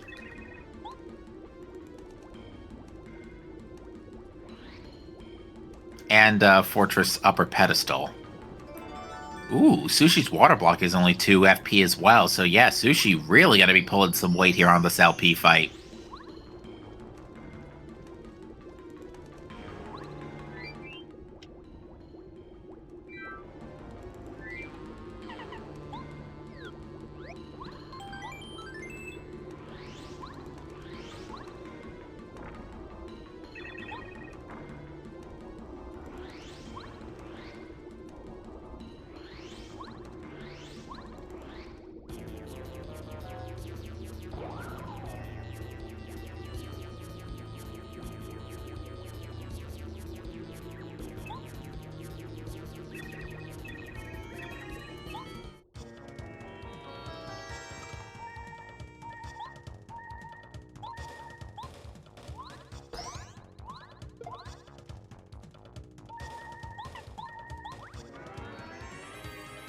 So yeah, you're going to see that water block come in very useful here. I think it's actually pretty much going to save Jcog from a 1-turn KO here, because water block actually is a +2 defense, or plus an additional defense against fire, so it's +2 defense against fire. That being said, she actually is going to have to tank a Life Shroom this turn regardless.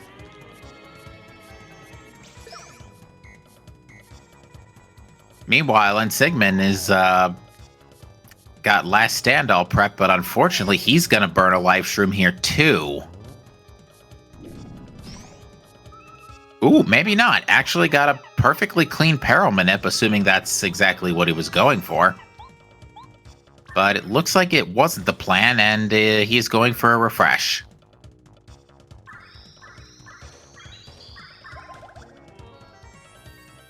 Unfortunately, Jcog is going to have to burn her repel here.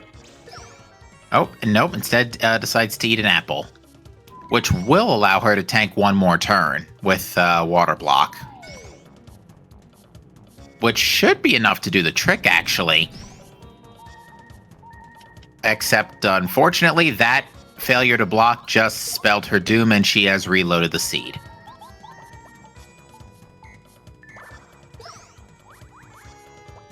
Now, that being said, she did just save outside outside the LP fight, so didn't burn too much daylight.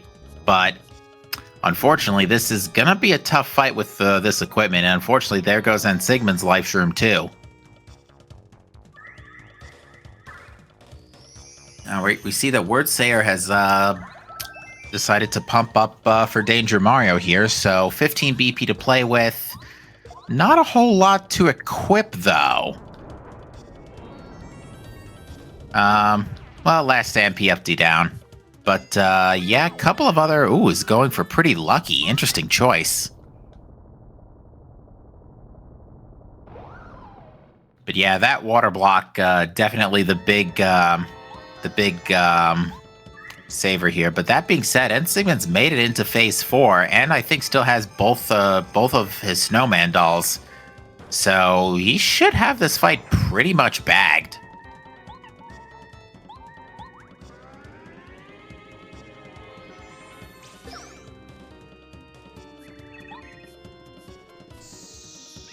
So yeah, I think N Sigmund's going to take a bit of a lead here over JCog.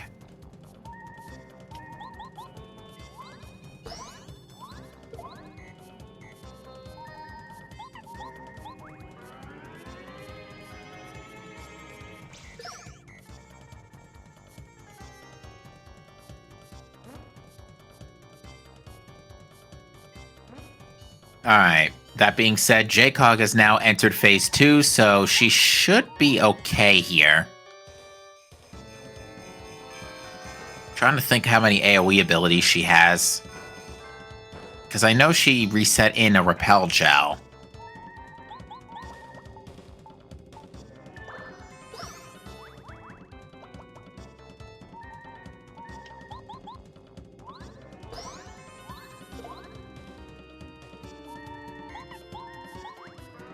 That being said, she has manipulated a Mega Rush and is pretty much got this fight bagged as well via alternate methods. Well done.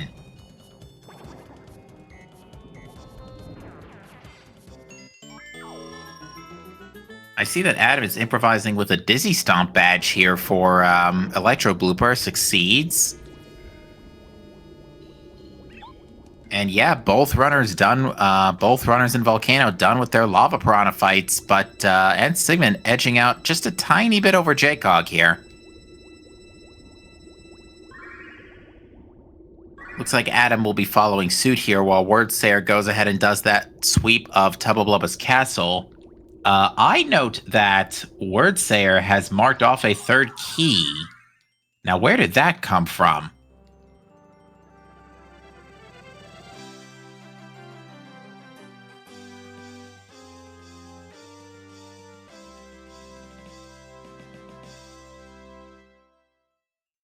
Interesting. So that means Chapter 3 is clearable. So wow, we're cruising here. We're now only looking for Starstone, Ultra Hammer, 2 keys, 1 key, 1 fortress key, and dirt. Dirt and water.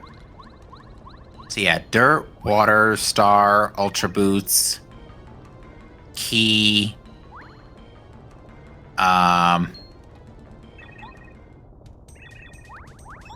wow, yeah, we're only looking for like 5 more things.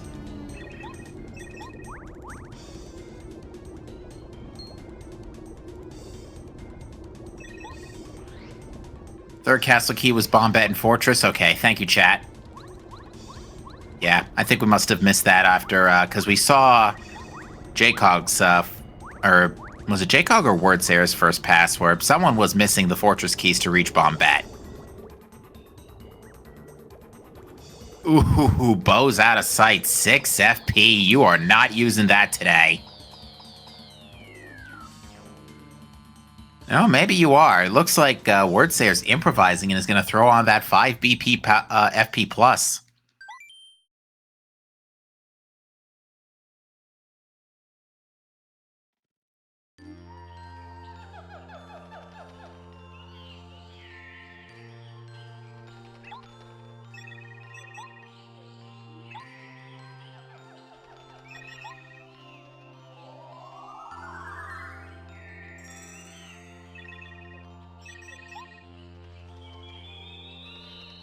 Okay, so I guess Word Sayer must have also done staircase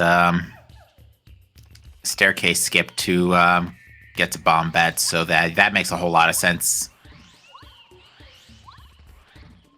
All right. So, yeah, so that's everything between chapters 2 through 4, 2 through 2 through 5.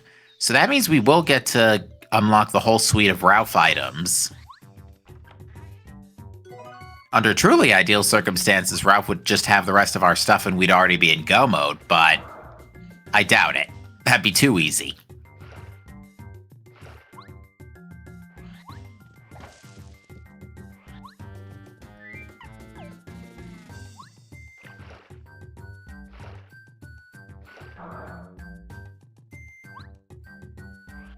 Now, the good news is because we're now able to full clear a lot of these chapters, it is going to help us kind of isolate where our last progression could be.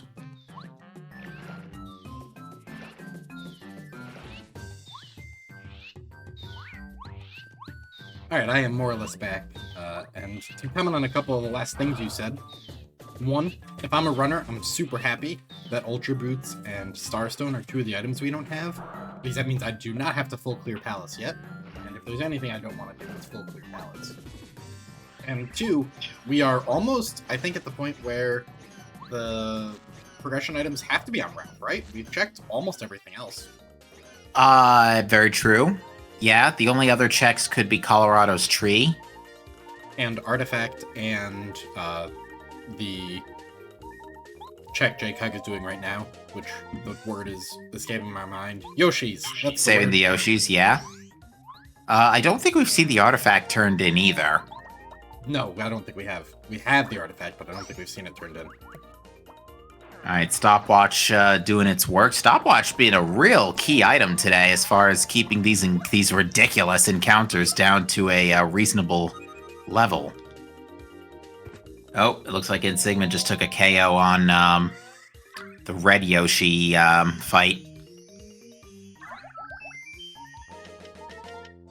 Honestly, reasonable. These fights are insane. Indeed. But yeah, J-Cog has eked out of this one without too much difficulty, courtesy of the stopwatch.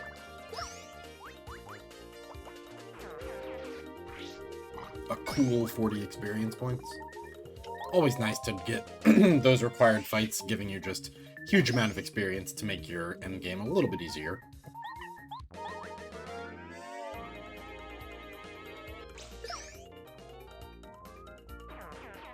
But yeah, no sign of any other fetch quests. No Waterstone, no Volcano Vase.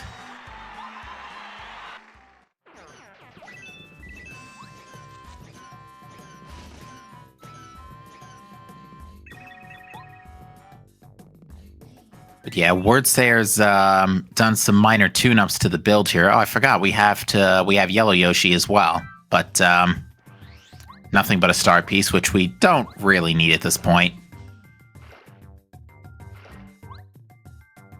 All right, was saving the Yoshis worth it? Answer, no.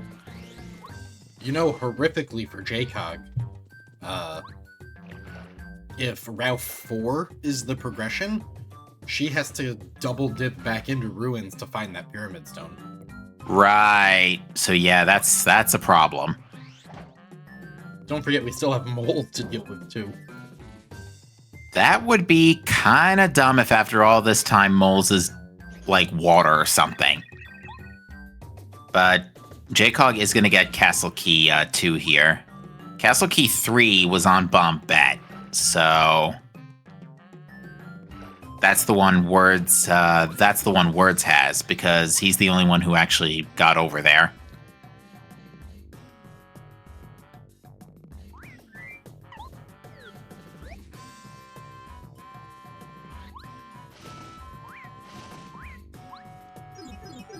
In fact, we've reached the point where progression has to be Petunia, or Route 3 or 4.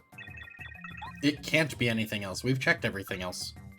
Well, Yes. Lackey Fight. We haven't checked Lackey Fight. Even still, I don't think we're seeing that until runners start finding dirt and water.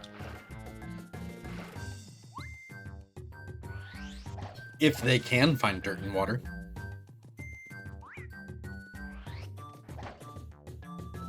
Nope, think Adam made a tiny error there and overclocked Sushi's squirt gauge there. So, didn't quite get the KO on that forward Piranha, but it's not a big deal. Last Stand is able to help him tank this no problem. There's a real chance we don't see JCog, especially with Last Stand in the seed, because JCog is not a Lantern Ghost believer.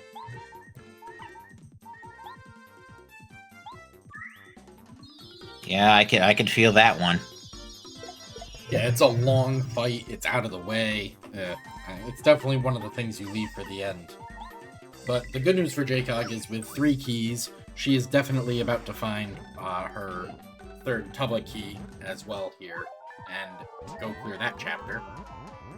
And then, unless 3 chapter clears is a thing, she is locked until she goes to get the Pyramid Stone in Ruins. Or does Lackey or Petunia. And we still have that spooky artifact just waiting to be something critical. What did I say that was going to be earlier? Dirt? I'm still holding myself to that. The problem is if it's dirt or water, that isn't even progression. You need both.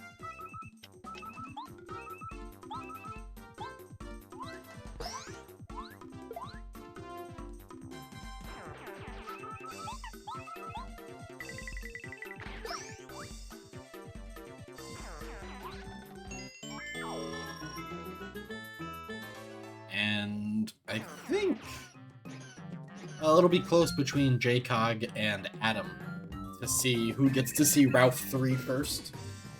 Because that'll be our next revelation.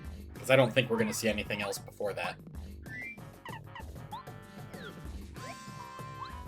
Yeah, pretty much, because, well, JCog has to get Castle Key 3 and then go all the way back to Castle. Adam just has to clear Volcano, which, granted, it's a bit of a sizable dungeon, but even still.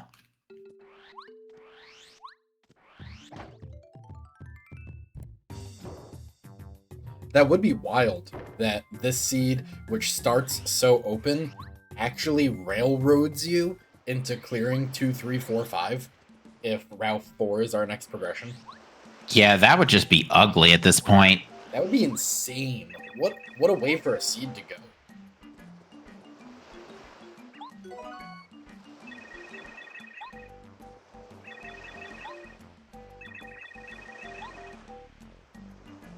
Because we're definitely not gonna get any new checks until they both take care of those things. Unless, I guess, Words could dip chapter 2, but I can't imagine why he would do that. Artifact is the only thing he's got going there. Well, that being said, he hasn't dipped 2 yet at all by the looks of it, because I don't see Cooper's Shell marked. And Cooper's Shell had something important. Yeah, Cooper Shell had sushi. Right, so yeah, I feel like Wordsayer actually... It could be... I think Wordsayer is going to actually go to Chapter 2 next. Yeah, Words will have to... If he's got the ruins, or the Lunar Stone star pieces, then it makes sense. I didn't see... I assume Let me see. that he does. I think he's got more than 20, yeah. It would be silly at this point for him to not have 20 star pieces. An hour 47 in with an immediate Ultra Hammer. But where are we going to see? Oh, he is not going up that way. Interesting. Also not checking Ralph's shop. Realizing he didn't check Ralph's shop. Nope. Now realizing he didn't pick up Lunar Stone. And then heading to Chapter 2. Okie dokie. But also not checking Ralph's shop. Alright, JCog got her 3rd key. Unfortunately, she is probably about to do the pit and spend a while earning her mushroom. Oh, actually, it won't take her long. She's got Spook. So she's just gonna spook all these fights. Oh, I hope Spook is good.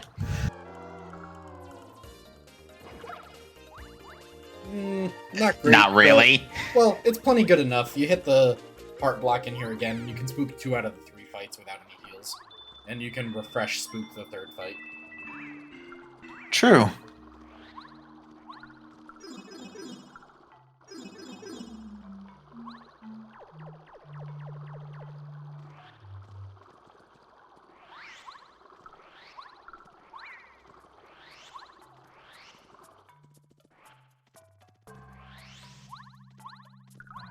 Alright, there we go. We got words picking up there. Lunar Stone.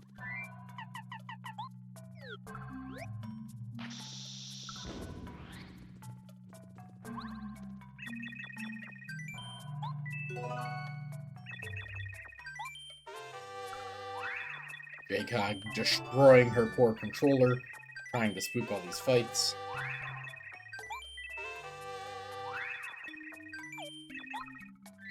Oh no. Singman doesn't have enough coins to do all of the checks and sewers. Yeah, luckily he's gotten the ones that mattered, because I think 4 was as far high up as Rip Cheeto had good stuff. He doesn't know that, though. Oh yeah, no, he doesn't know that, but even still.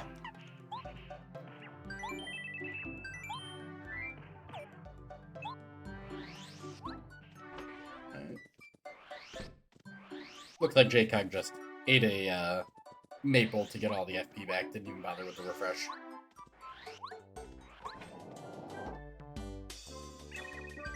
Alright, JCog, congratulations, you may have 1 mushroom.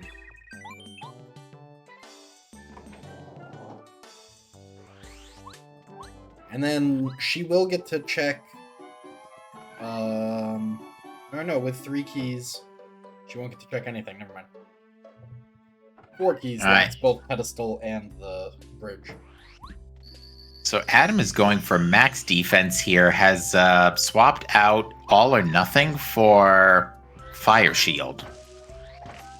Because that was on Merlot as well. So yeah, Adam's going to go with a Fire Shield build here, and this should actually allow him to tank plenty with Last Stand. With Fire Shield, Last Stand, and Water Block, yeah. I think actually that should make Adam nigh unkillable. Yeah, and I think that's 0 damage. And it looks like he did pick up Jump Charge in the Ruins, and it is 1 FP. Yep, solid pickup. So yep. Probably heading to chapter 3 right now. Gonna go finish that off now that she's got the 3rd key. We'll be sad to find that there is nothing. But given the speed that this fight is likely to finish with, we will see Route 3 from Adam first. Yep, looks like it. If Route 3 is not progression, what a weird seed. No kidding.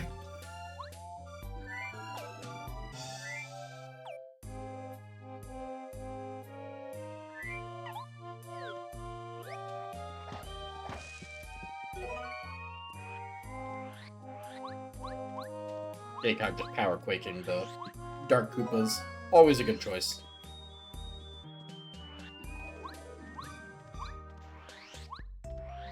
The Dark Koopas you don't spook, because, 1, I think that they're hard to spook. Like, I don't think they spook very well. And they're just worth a ton of experience. Like, even at the relatively higher level JCog is, she's still getting 24-ish experience off of this. Yeah, 24 experience. That's pretty nice. Indeed.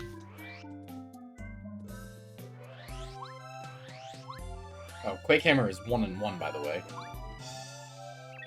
That's not too bad. Unfortunately, it's Quake Hammer, so the base power isn't that great. Yeah, but we have plenty of good power badges for that to not matter. True.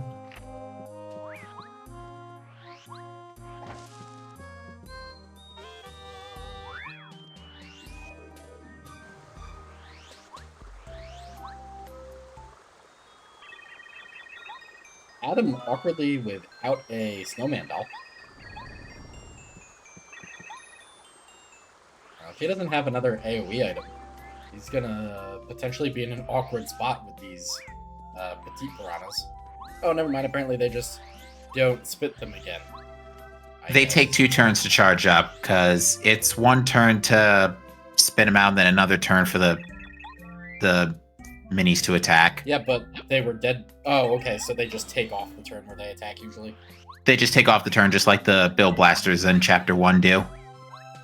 Gotcha.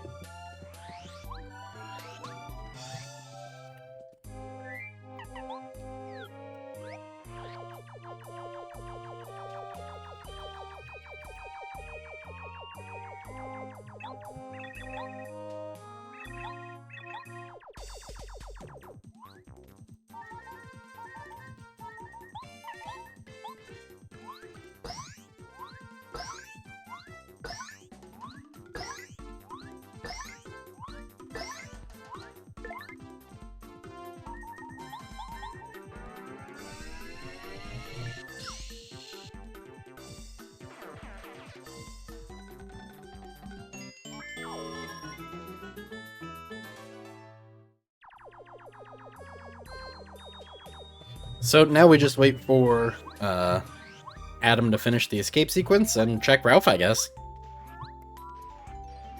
Pretty much. And J-Cog will be doing the same thing.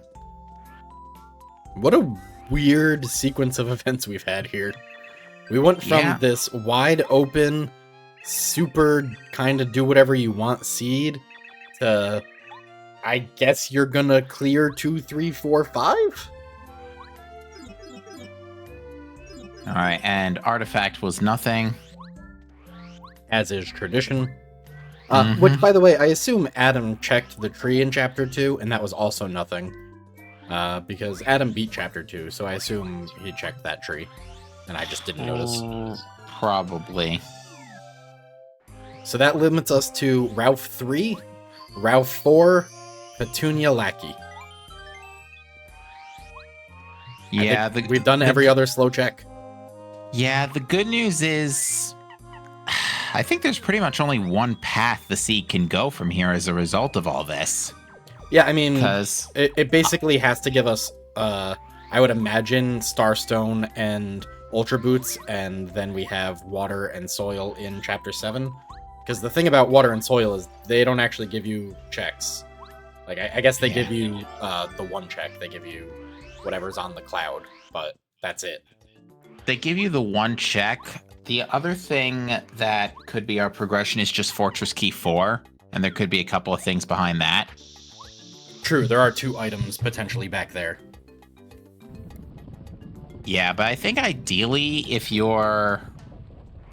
I mean, if you don't want it to be particularly much more painful, then you want this to actually kind of be, like, just spell itself out after Ralph 3. Speaking of painful, J-Cog just stood on spikes for about half an hour. Yeah, easy Paramonip.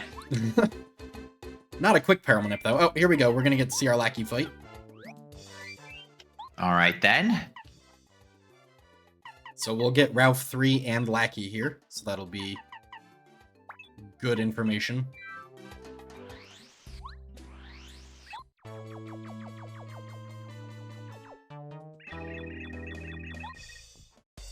Adam is teasing us by going to do a bunch of other things first, like a smart person, but a jerk. Alright, yeah. Looks like Watt's kind of mixed today. 3 FP Power Shock, 3 FP Turbocharge. Yeah, I mean, honestly, Parakarry's good enough that, Watt doesn't need to be good this seed, really. Adam talking to Colorado, just in case he had picked up Volcano Vase and forgotten to check it off.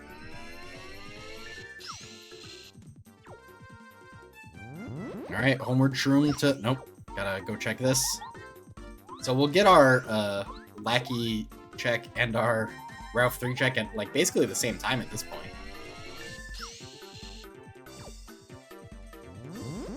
So yeah, either it's Lackey and we've been missing out on our progression this whole time, or Well, the thing is, Ralph 3. the only progression that gives us more items right now is Ultra Boots. And Koopa B Bros Fortress Key 4. Nothing else actually gives us more progression. Alright, and Adam is detouring to turn in the frying pan first. Fair enough. I guess I don't think we've seen this now that I think about it. I always forget this is a check. I thought we had. If it was anything, I would have definitely noticed it. It was a free Ultra Shield. Which isn't, like, bad. Alright, Ralph 3 and Lackey at the same time. Alright, Lackey is I Spy. Alright. Ralph 3, it's definitely not that yellow berry. Oh no, there's only one screen left. It's Petunia. No.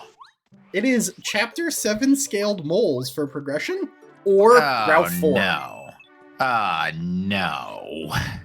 What on earth? What a jerk of a seed. This is just this is actually kind of painful to watch. And Not gonna lie. We won't see Ralph 4 for a little bit because Adam has to go through all of Fortress to find it. Their key to do it, and JCOG or Words has to decide to double dip back into Ruins to find. Actually, Singman, Words, and JCOG all have to decide to double dip back into Ruins to find their chapter clear. Well, Words also Words I don't think has been. Words is missing a lot. Words also has to turn in Cooper Shell still for sushi. Yeah, the other thing is I don't think Words ever dipped Ruins the first time because based on that calculator, this is Words' first time in Desert. So yeah, he's gonna find and clear chapter 2. He's gonna find Pyramid Stone here. Well, that's good. And then now that he's got Cooper Shell, he can clean up chapter 5 pretty quickly. But I guess we're just AFK until someone clears 4 chapters? Yeah, this is not the kind of trash I was hoping to see tonight. No. We are gonna see our first Ruins jump. You're a little bit high, Words. You gotta come down a little bit. Unless it just works on a huge range.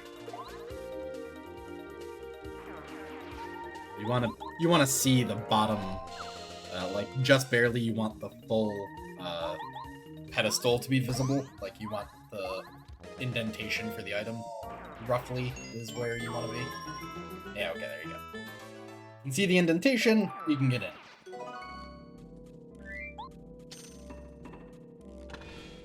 Alright, so that's good news for Words, that Words has 3 keys, so he'll find Pyramid Stone in here at least. JCOG has to choose. So JCOG's decision right now is, do I do Moles? Do I do Lantern Ghost? Do I do Lackey? Or do I double dip Ruins? Those are the only options she has.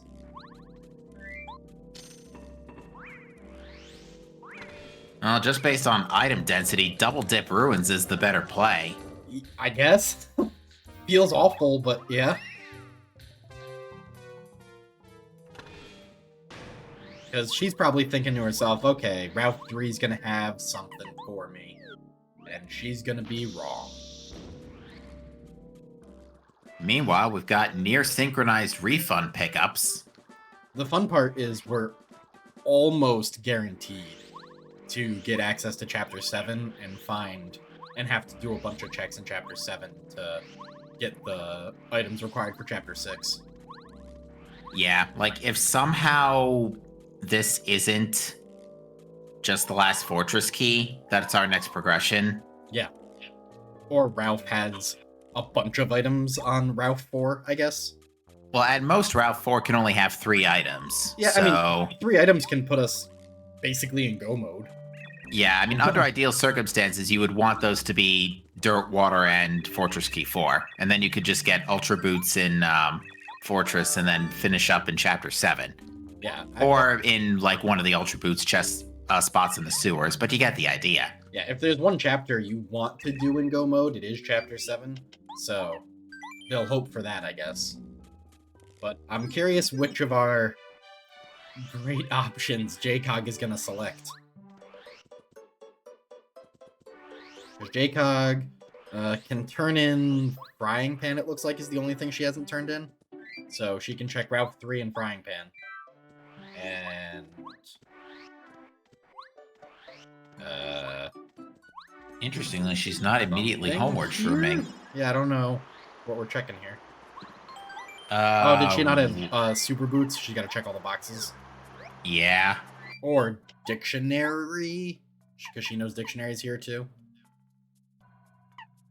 I think this is a post super boots sweep. Yeah. Yep. I did this in a seed yesterday. Nice little power rush for words. Alright, so Adam does have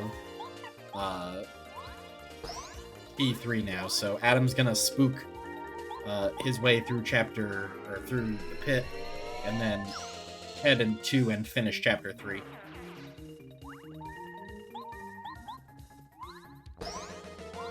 JCog making sure she didn't just forget something in the basement.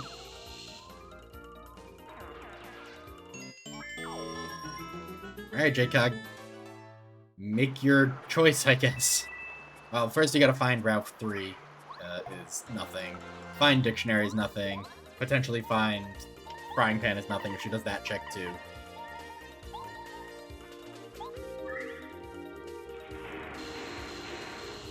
Checking to see, did I forget anything? You did not. Are we gonna see a storeroom key clip at some point? That is a legal trick. And I think we saw someone try that earlier, but I don't know if they succeeded. JCog getting the bad news. Words is about to get the good news.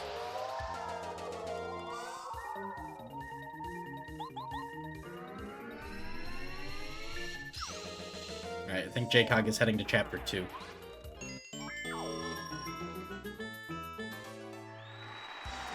This going here. Right? Yep. Yeah, this is definitely the right move here. So we're gonna have JCog clearing chapter 2. We're gonna have Adam clearing chapter 3. They are pretty close to each other, honestly. It's hard to really tell which one is ahead until they finish their respective chapters. I'd have to give it to JCog, I think, just because the travel time to Double Bubble Castle is not short. The travel time's not short, and JCog's already cleared half of ruins. Right. Minus Pokies, which actually, at her level, she might actually be able to get away with bump attacking the Pokies right away. Because Word Zone was only getting 1 star point each. If that was 0, then bump attack could have worked. Or spin attack. And that'll be great news for her, because she'll pick up Power Rush on the way. Yep, she's getting ready for those Pokies. Yeah, Quake Hammer's good improv. Well, we don't have great options for AoE this time, and since this is 1-scaled, Quake Hammer's just gonna one-shot everything. Right. Yeah, literally just even uncharged Quake Hammer should probably work with +2 power, since everything only has 3 HP. Yeah. She's gonna bully her way through this, honestly. But here she goes for Ruins, which luckily for her, she made this choice, so she'll get rewarded with that Pyramid Stone immediately. But this is the only logical choice, right? The other option is individual super long checks, because the only ones she has are Lackey, Petunia, and Lantern Ghost. Alright, well, Mega Quake is pretty expensive. 5 BP, 7 FP, but it looks like Adam doesn't care because it's enough to one-shot a Dark Koopa, and he's packing 15 FP.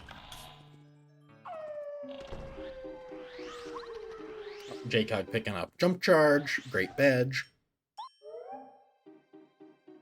That Lackey Jump, super legal, by the way. Great little Lackey Jump. Save yourself having to watch the stupid press button make stairs move thing for the 28th time in this dungeon.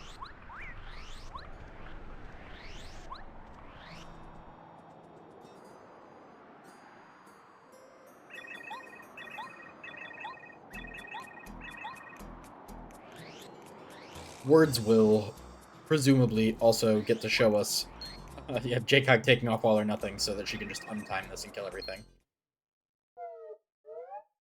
Well, little awkward, but it's probably about the same speed as fully charging. But I didn't notice what the Colorado tree had when Adam cleared the chapter, so it'll be nice to see Words clearing it in a second. We'll get to see what that was. Though I guess we know it's nothing important, so it only matters so much.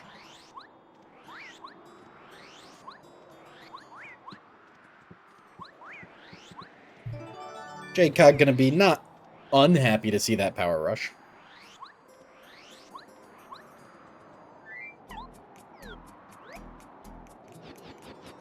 Have we seen the 4th Ruins key check?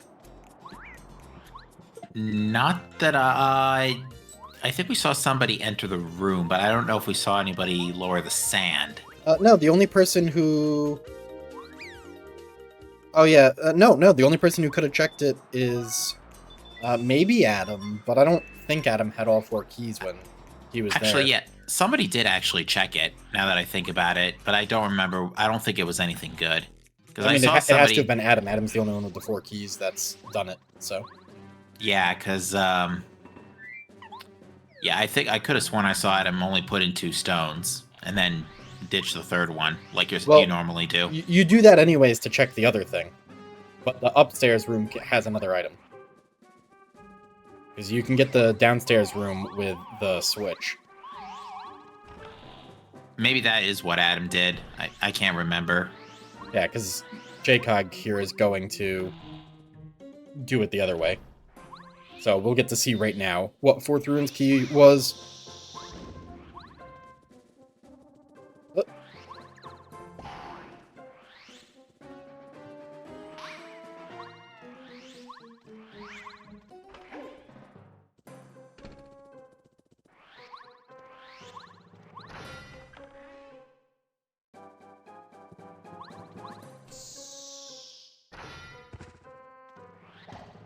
And it was a mushroom.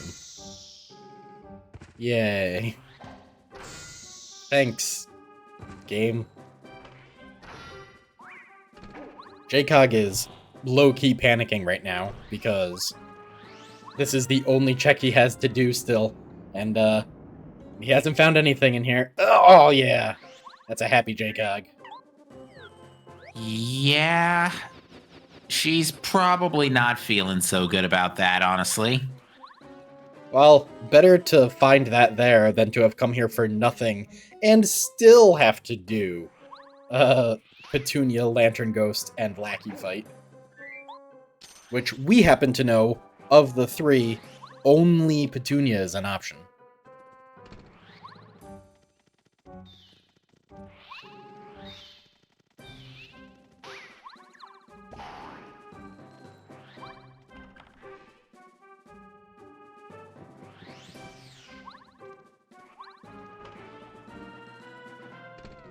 Oh, I wasn't paying attention. Did Words check the tree? Do we know what tree had? Honestly, I looked away again. I don't see anything marked, though, so that's probably a no. Yeah, I mean, I assume that Adam checked it when Adam was here and didn't find anything, so... I assume it was nothing, but it could have been an item. Words, you're gonna be so happy! Yay, Words!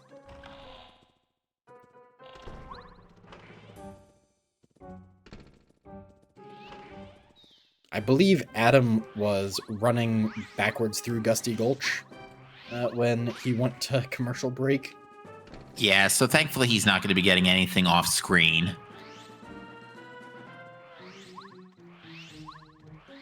Which means, again, him and Jaycog are going to be finishing their chapters nice and close to each other to check for Ralph 4.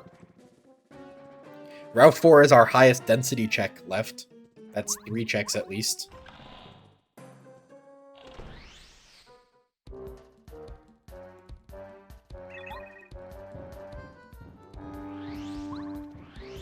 Because no individual runner knows it, but the only other remaining check is the singleton check of Petunia. Fighting the moles. Alright, Adam, come back. Honestly, Moles is just honestly the biggest trash at this point, because that was a sphere, like very low sphere, chapter 7 scaled availability Moles. Yeah, I really hope it's Route 4. But also, if it's Route 4, what garbage. You had to do chapters 2, 3, 4, 5 to unlock the ability to clear 1, 6, or 7. You had to go to chapter 2 to get Cooper's shell, to bring it back to go grab sushi, so that you can go complete chapter 5 and get frying pan for 4. But first you had to dip 4 to get Jade Raven. Right, because Jade Raven was in the in Blue Station. So just gross. Ew. Just gross. and while you were in 5 on your first pass, you had to go get Train. Yep. Yeah, you have to go back and forth between 5 and 4 a couple of times just to start your seed. Alright, Adam, your commercial break can end now. It might be set to 3 minutes for over 1 hour. Well, okay, it was quick change. Well, we are going to get to see JCOG check it first by a minute here. Alright, JCOG, is it Route 4, or do you have to figure out that it's Petunia? And is it Ultra Boots for our progression, or are we just running back to the fortress? Yeah, is it just King Boo or Cooper Brothers Fortress Key for? It's lyrics! It's lyrics! No way. There's no way. We're really running back to chapter 2 now? I mean, the obnoxious amount of star pieces isn't particularly convincing. Oh no. There's at most one more screen here. There's Ultra Boost. Hey. Yeah, we did it. So, Ralph 4 locked chapter 7. And now, 7 is pretty likely to be a double dip if you don't immediately get Starstone. In other words, at least it's Starstone that's locking you out Yeah, of that's Palace the item and lock you out. and not Palace Key. Yeah. Because if it was Palace Key, this would be a lot worse. The good news is, we got Attack Effect C. But the good news is that since we're going to chapter 7 for the first time here, we get 5, 9, 10, 11, A 12, boatload of checks. 13, 14, 15, I think 15 checks. So the odds of us finding something we need in those 15 checks, pretty good. And that's not even counting these Ultra Breach chests that JCOG is getting. Right. So 17 checks coming up. I swear, if after all this, lyrics or Petunia is still required. Actually, I didn't even count the checks right. There's 20 checks. I forgot a couple that you can get to on the pathway up to Crystal Palace, even though you can't get into Crystal Palace. Oh yeah, the ice walls. Yeah, there's the ice walls, and then there's also a couple in. There's the one right by the Cooper Duple Ghost fight as well, and there's the story time check as well. Yeah. But JCOG has a billion checks to grab right now, so the odds of not finding one of the huge number of items we need, pretty slim.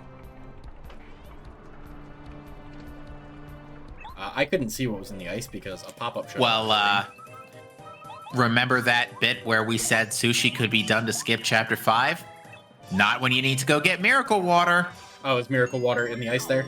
Mm-hmm. Ah, perfect. You were getting sushi this seed whether you liked it or not.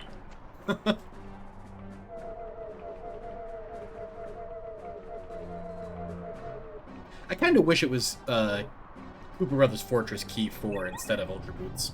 That would have been way funnier. It would have been way funnier, but it would also have just straightened the whole seed right out because at that point there's basically no other place you can go to finish up. I mean, this did the same thing. That's true. Now the question just becomes, where's Fortress Key 4? Because if Starstone shows up first, you're full clearing the whole game. Yeah, we only need 3 items. We need Starstone, we need Dirt, we need Cooper Rose Fortress Key 4. Yeah, and if Koopa Bros Fortress Key 4 is last, you're in a casino for it, which is not pleasant. Now, granted, it can't be much worse beyond this point since we've pretty much full cleared the whole game, but even still. Technically, Dirt being last is worse than Fortress Key being last. Because Dirt only locks 1 check, and Cooper Bros Fortress Key 4 locks 2. So technically, Dirt is slightly worse, but you don't want either to be the last item. You really want Starstorm to be the last item you need. Right. And we haven't seen the shop yet, I don't think. No, Jaycog did not enter the shop. I think she's just going to check the whole kit and caboodle at once when she drops off Scarf and Bucket. I mean, she's going to pass by the shop again right now. So... Oh, right. I keep forgetting Snowman's gift isn't in the shop. It's in the inn. Yeah. So she's going to go... She's got to go bully Junior real quick. 2-scaled Junior. It's going to be a 1-round fight. Alright, the shop has Key 4 and Melody. So now we're just on a hunt for Dirt and Starstone still. Which is good. We want to be on a hunt for Starstone. Yeah, if we find Dirt first, that would be the best case scenario. Yeah, you do not want to be on a hunt for everything in Crystal Palace. That is, of course, assuming that Dirt isn't chilling on like in Pine Fortress Key 4 or Palace Key Check. Oh, good grief! Ooh, Jaycog. Jaycog's busting out. Interesting. She wants to. Oh, she's taking a gamble here. That Fortress Key 4 is going to lead to Dirt. I guess. Oh wait. Oh yeah, she's taking the pipes. Still a little faster. Because if Dirt is in behind Fortress Key 4, then that's it. Seed solved. But, no, still need... Well, yes, because then Starstone has to be... No, it's not. She doesn't know that Starstone would then have to be Petunia. Well, not that it'd have to be Petunia, because there's also lyrics and melody, but, she would know that would be the last thing. I guess she just got enough little check things that she might as well go do them. Yeah, I guess she's gonna go clear KBF. I am surprised. That orphans a lot of checks, like, just left behind in Chapter 7. I don't think it's gonna orphan them per se, because again, if Dirt... He has to backtrack for a ton of checks. Right. Like, she's taking the gamble that one of these 2 items that this allows you to get is Dirt or Starstone. Because if it's not Dirt or Starstone on one of these 2 items, then this is an awful decision. Well, not awful, I guess, because you get back to Shiver City pretty quickly, but it doesn't pan out well. You also have to clear the chapter anyway. You do, but it's obviously slower to go back to Chapter 7 than it is to just be in Chapter 7. She's basically gambling that one of these 2 items is required, and that Starstone especially is not one of the Shiver City checks. I'm curious to see if Adam does the same thing. I don't think he will.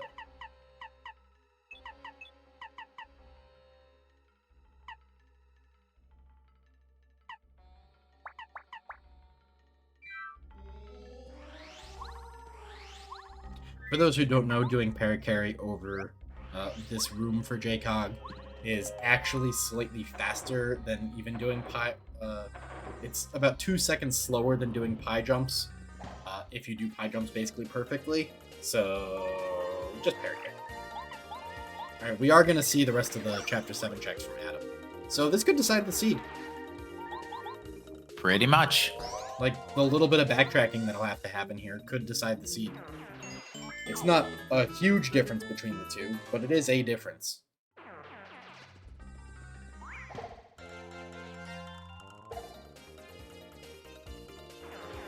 Alright, JCog's first item is... Volcano face. Why are you like this, Paper Mario? No, please, stop. More chores for JCog. Alright, well, there's at least a life shroom in the palace entrance. Or the Shiver Mountain entrance. Right, still 3 more items here. I couldn't tell what that was, but I think it was nothing. This is a badge, so it's nothing.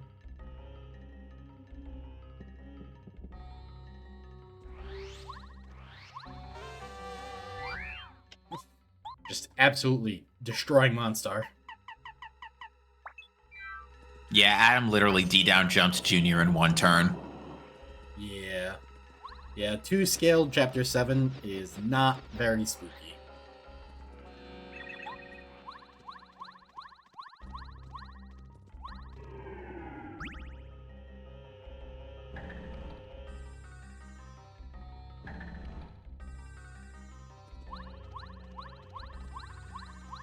Oh, I didn't see what JCog's other item there was, but Starstone and Dirt are not checked, so I guess it was neither of those.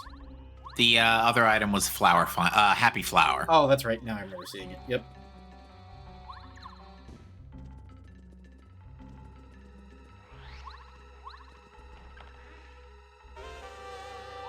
Alright, we'll see if it works out better for Adam. See what Adam gets here. Because if these checks aren't anything, we're back to Petunia.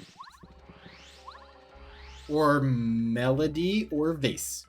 Yeah, Melody and Volcano. A bunch of annoying checks to just, like, wander around the world giving people things. Yeah, Melody's not the worst, but Volcano Vase is going to be a walk. With the shortcut open, it's not awful, I guess. Yeah, it could be worse. Alright, Adam choosing not to do the couple of checks on Shiver Mountain. Probably the right choice. Get the last 6 checks in Shiver City here. Or no, 7 checks, I'm sorry. Man, there are just so many items in Chapter 7. Yeah, they're very clustered is what they are. Yeah, you get 6 checks right here, and then there's one from the mayor as well. And nothing. Oh my god. Wow. So it's either on the bucket, or wait, is this? I can't remember if the mayor gives you the scar for the bucket. My brain is about ready to turn off. I think he gives you the bucket. That's what I thought. So yeah, it's either on the bucket check, it's on Lyrics, Petunia, or Volcano Vase. Not Lyrics, Melody. Melody. Hey, he's getting to Mario! Enjoy! Get punished!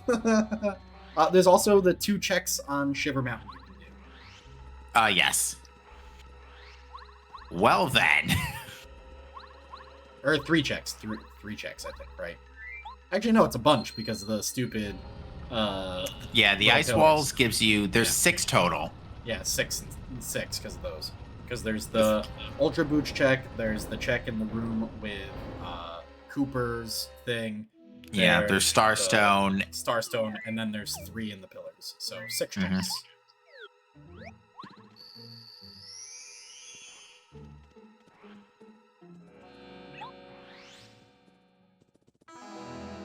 I'm gonna stop and turn in Lyrics because, yep. JCog has now finished Chapter 1. We're getting back down to very few checks. One of which is, by the way, if it's on Shiver Mountain, it is a post-4 chapter clear double dip onto Shiver Mountain. Which is just gross. Mm-hmm. That's just so gross.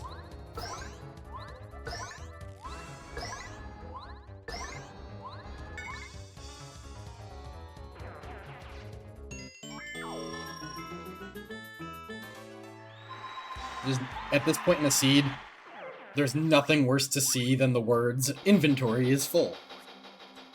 It's just sadness every time.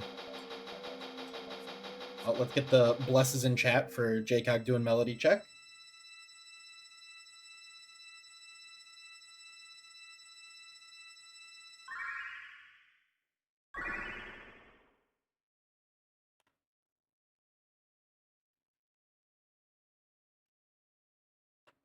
All right, Melody.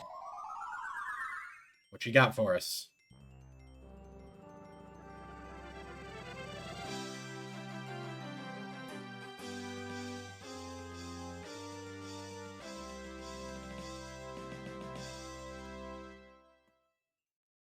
It's a beautiful song. But now, the melody check is...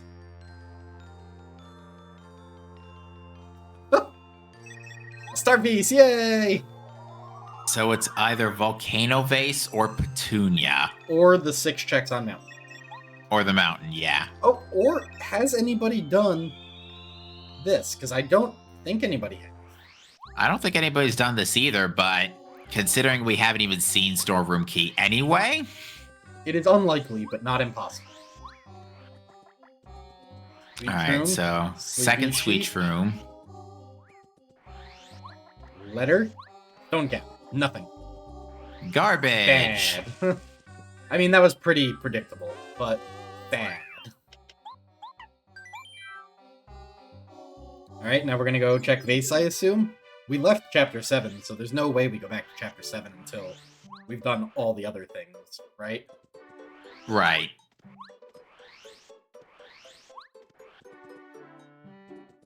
Yeah, Storeroom Key could totally be on Shiver Mountain, but like, ugh. If it is, I'm gonna laugh. Alright, Volcano Vase? Did we have to do all this nonsense?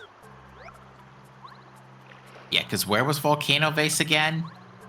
Volcano Vase was on the pedestal behind 4th Koopa First Fortress Key.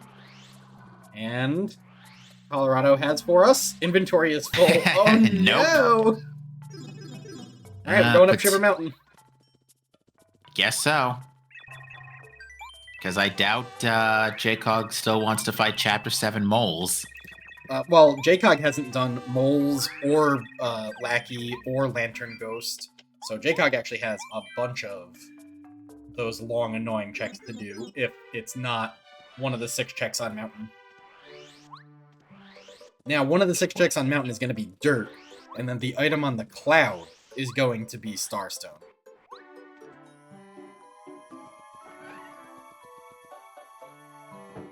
That's just the way the seed is so far, so...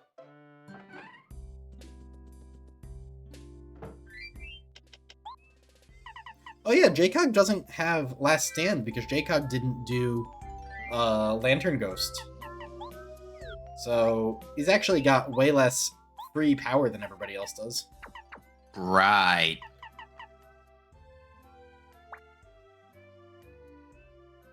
That said, he still does plenty of damage. He's got about as much damage as you can get without being in Danger Mario.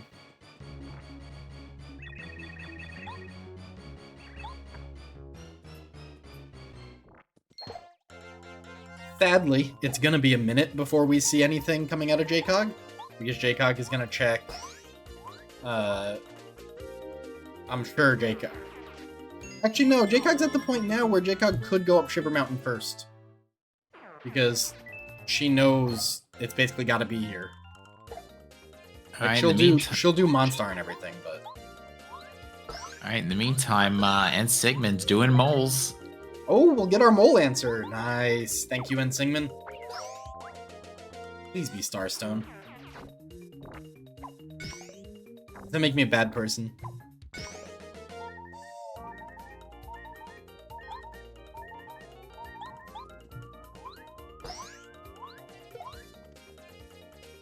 Yeah, exactly, Mario. Man, that would be physically painful.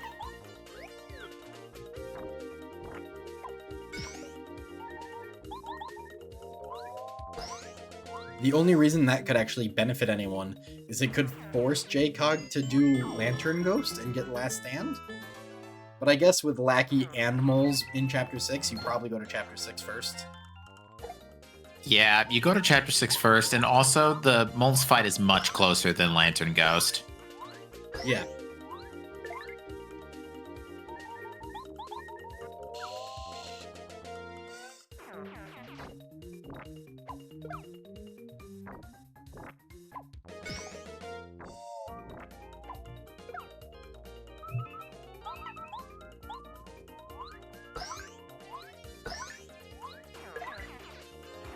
I don't know if this is our last mole or not. I didn't happen to see if he had done the 1 and 2 mole fights yet. Nope, still got something. Toonie's still aiming. Yeah, there's one left. Hitting that panel by accident. Yeah, but he's in peril manipulation, so he's fine. Oh yeah, he's absolutely dunking on these guys. Doesn't want to risk missing the block. I don't blame him. JCog is going to feel convinced that it's got to be on Snowman's Gift, right? Yep. Aw, JCog's going to get Goombario. Alright, Moles is... nothing. It's on Shiver Mountain. Okay. Alright, the lesson of this seat, stick to your, Yep. stick to your areas, I guess. Because look at what happened with runes. You got Pyramid Stone. With Chapter 1, you got Volcano Vase. Although Volcano Vase was trash, but... JCog's gotta be just sitting here going, are you kidding me? Adam too. Because Adam is now gonna join her in Chapter 7 after he does the melody and base checks, I assume. And yeah, the response after that will be, come on, Seedbot. Oh no, Mario Man, that is true. Did N. Singman just forget Ralph 4 exists? I hope not. I mean, he hasn't checked it, and that is way quicker than Moles. Yeah, he's going back for Anti-Guy. Sure, why not? It's been in play ever since Sushi. Well, I guess Anti-Guy could be Starstone. Or Dirt, whatever. I always forget Anti-Guy exists, because, like, come on, it's never Anti-Guy, right? That's true. I don't think I've ever seen Anti-Guy have progression.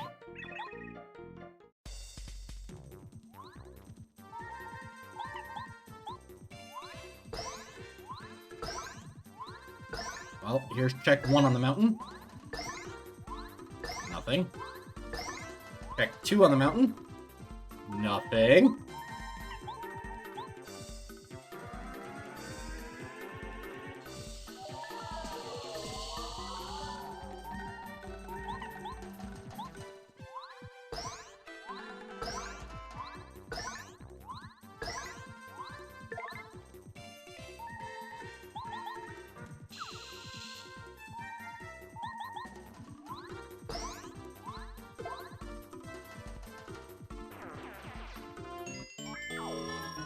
We have to wait for a level up animation to see what Anti-Guy gives us. Anti-Guy is nothing. Alright, so it is one of these checks that JCog is about to walk past. 3 checks right here. Repel. It's Starstone check? Is it vanilla Starstone?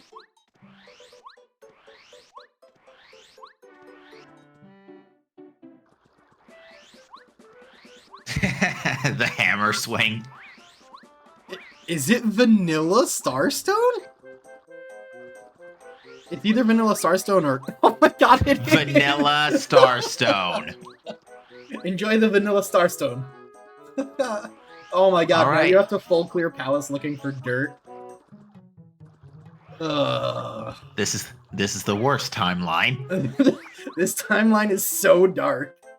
You had to do a dumb 4 chapter clears first, to then wander in here to find Vanilla Starstone eventually, if you don't leave to do chapter 1 first. Yeah, and what's worse is that all the other components, like Warehouse Key, Bucket, Scarf, and Palace Key, were all like Sphere 0. Yeah. So now the only thing we're looking for, we're full clearing for dirt. Literal dirt. Yeah, the good news is it literally can't be anywhere else. Yeah, it has to be here. JCog doesn't know that strictly, but it has to be here. Thingman is gonna DNF this seed.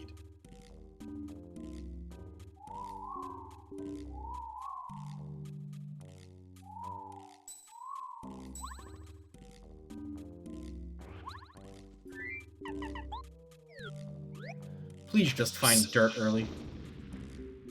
Yeah. I would actually prefer it if we were done here fairly soon as well. Yeah, I just... No, coconut. Alright, it's in the cave outside.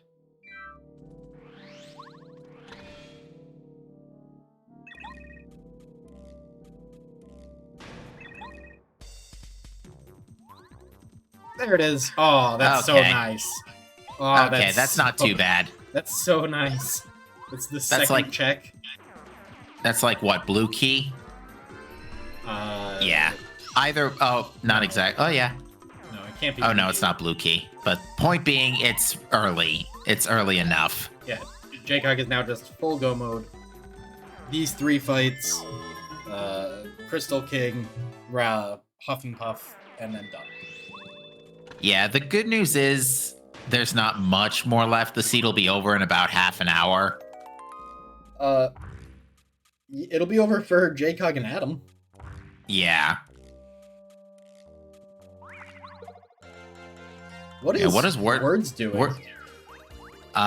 Words is... Did Words also forget Route 4 exists? I hope not. No way. No, we got an albino dino. Just one so far, but I did say there would be 2. There's no way Words and Singman both forgot Route 4 exists, right? That must have just been Words clearing up checks or something? Hey, 2 albino dinos. Okay, Words remembered. Ooh. Boy, would that have been painful. Yeah, he must have just been clearing up a couple of checks he had left over in Chapter 5 or something. Yeah.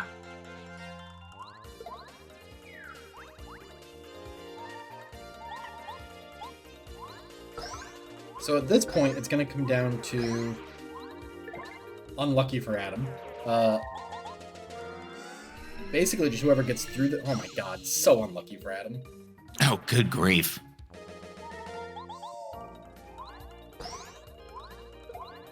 Now, JCog is going to be going into Final Bowser at a little bit of a disadvantage due to a lack of... due to not being in danger and not having last stand. Yeah, I mean, for the most part, this seed is going to come down to... Does last stand make up for the couple-minute lead that JCog has right now? Yeah, so she's going to have to improvise a little bit here. She also... Oh, that would be gross. If this seed finishes within like 30 seconds of each other and Adam loses, that'll feel really bad if Adam loses to not knowing how to do Cooper puzzle skip.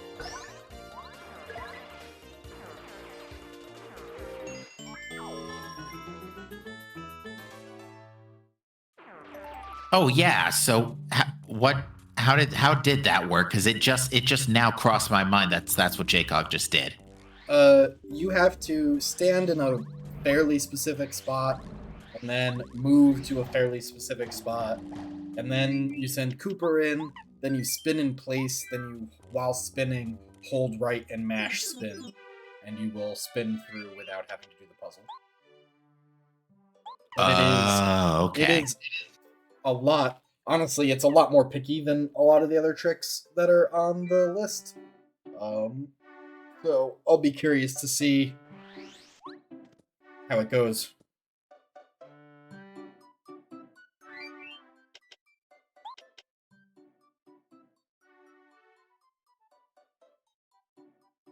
Can you excuse me a moment? No. All right, I guess I will. All right, Too so bad. I've got pupper matters to deal with. Jcog enters the Crystal King I'll be right fight. back. Yeah. Jcog enters the Crystal King fight at 33 seconds. 43-33.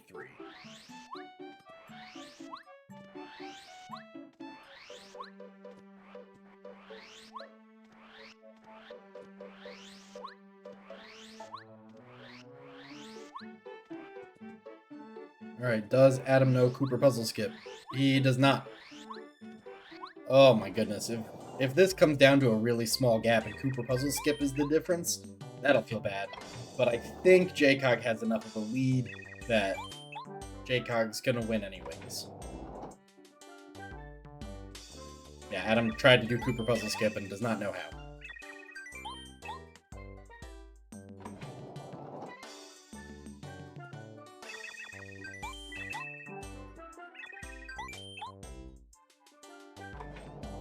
On the plus side, N. Singman has realized that Ralph exists and picked up his Ultra Boots.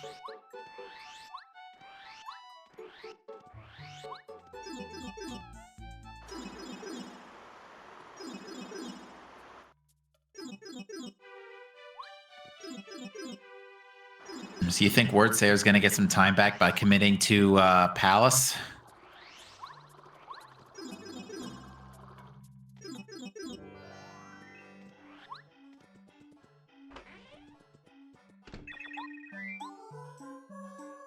You turned the wrong... Well, I guess it doesn't really matter. I always forget there's a bunch of different ways that are, like, more or less the same for this puzzle. Yeah, there's a little flexibility with it, too. It's not as picky as the statue puzzle, the double statue puzzle in Twilight Princess before you pick up the Master Sword. Yeah, I don't know why we would compare it to, like, the worst puzzle, but fair enough, it is not as bad as that puzzle. Because it's the only statue puzzle I could think of immediately. It's just the worst puzzle. Nah, yeah, it's a pretty tough puzzle. Yeah, as a kid, like, that being a puzzle was insane. But yeah, I wonder if Wordsayer is going to commit all the way to Crystal Palace here, get Vanilla Starstone, go all the way in, and just not have to worry about backtracking for, like, for dirt and stuff. Alright, so Jcog has a very healthy lead. Adam, I honestly have no idea what Adam's doing.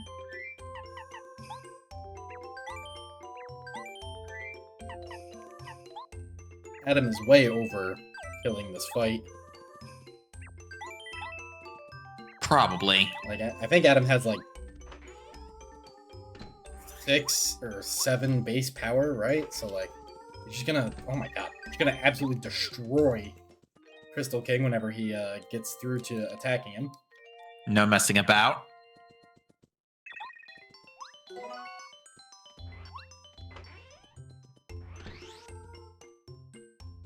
Yeah, 2 jumps was enough to kill.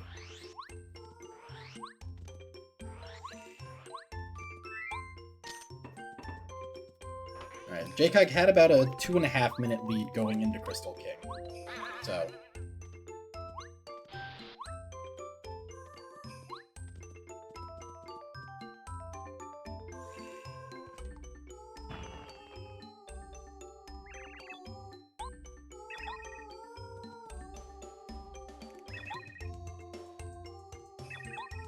However, Huff and Puff is a fight where power difference is going to matter. Indeed. Especially Chapter 7 scaled. Yeah, exactly. Ow! Yep. Yeah, like, Jacog's gonna have to time wind perfectly here. Yeah, just going to have to set it to 4 damage. Pretty much. Just don't accidentally bring it up to 3. Or block. Oh! Oh, P up, D down. That feels She bad. didn't. Yeah. I forgot that was a badge.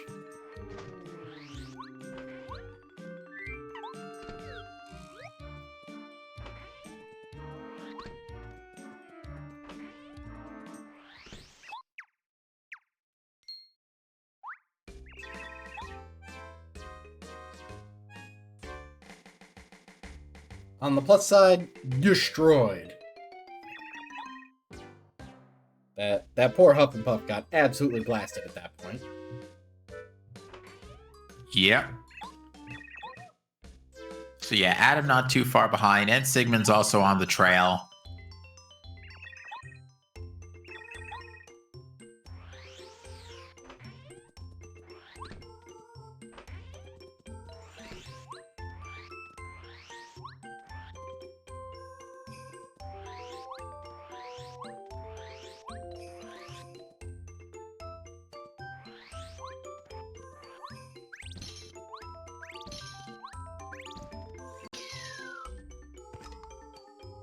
All right, let's see what that 2.5-minute lead has changed into. So far, I noted that JCog won in at 47:30 to this fight. So did Adam make up or lose time getting to the Hufflepuff fight?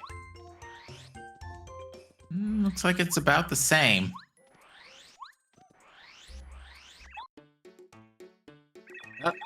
The re-equip for no obvious reason. Yeah, take off power plus. Why would you want to do damage? What on earth was that equip? I'm sorry, Adam. What are you doing? Well, Adam took off D down jump because that was going to be useless. Right, and then took off power plus and then put power plus back on. Oh, I thought he took off quick change. I guess he could have had quick change on, but I can't imagine why. Yeah, quick change was expensive too. It was like 4 BP. I don't know. I'm not going to pretend to understand at this point. Well, he's got about 2.5 minutes to make up against JCog. Can't spend it doing equips, that's for sure.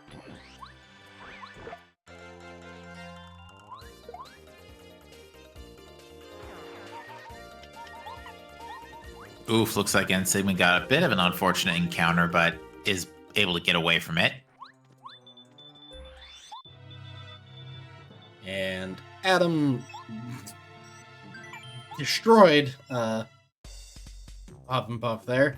Did like 1 billion damage, roughly.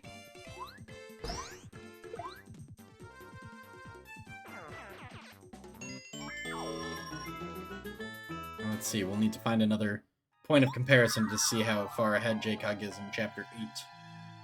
I guess the Starry Path load at 51:30 or so. JCog looking for... I don't know what. Nope, there's storeroom key. Wow, okay. What a useful spot for storeroom key. Yeah, well, we already kind of knew it was a dead storm before, but geez.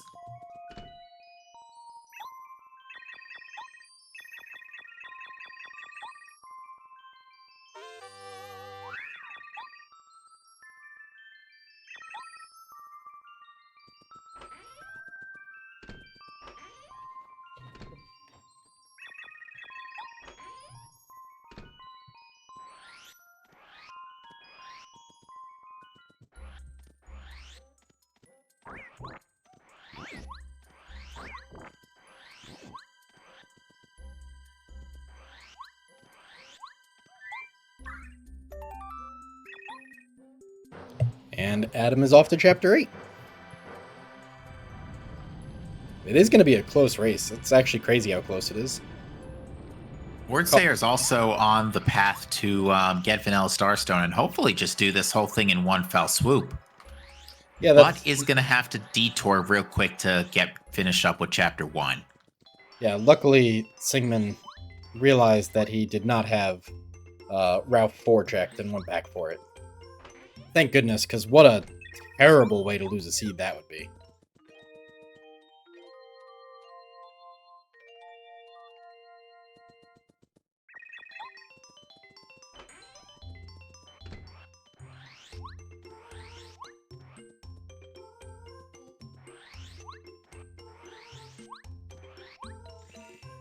I guarantee you runners are going to be mad at JCog for rolling this when we're done. No, I don't think that's true. JCog has asked that we don't attribute, seed being good or bad to people. That's fair. Interestingly, assuming this encounter hadn't happened, the gap between them was still basically 2.5 minutes. So, despite Jcog taking a death and having to do a life shroom animation, he has kept exactly the same gap between himself and Adam up to this point. Adam lagging out like crazy there. Yeah, this is a very laggy path. I think it's the background stars and the distortion effects on the road, I think is probably what it is. Yeah, it is still exactly a 2.5 minute gap between the two of them, by the way. It's 2:40 now that Adam took that encounter, basically. All right, well, Jcog has manipulated Peril perfectly here, so... He's gonna smooch and get rid of it, or she's gonna smooch and get rid of it. Woo! Interesting. Yeah. I wonder if this is an intentional to try to double power charge again. I mean, it must be, right? Yeah, and then that will Peril manip for the power bounce. That should be enough. Yeah, because now the charge... Yeah, Mario Man noting that Jcog chose not to equip Spike Shield, which basically you do if you're just really confident in how much damage you're going to be able to do. Case in point.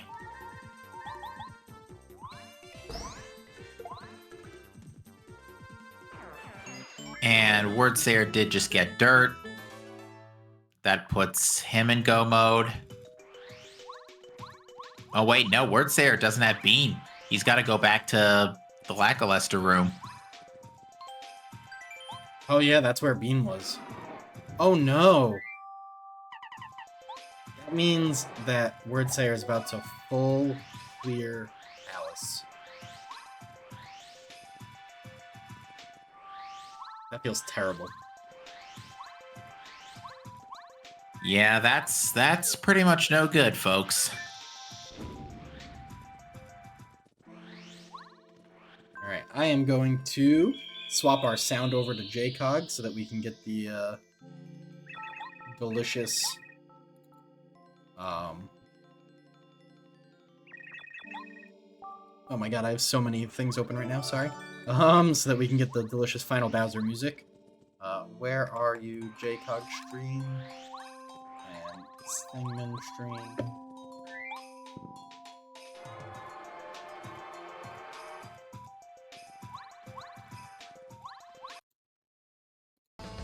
Alright, get our Final Bowser music going. Because that's the important music, if we're being honest.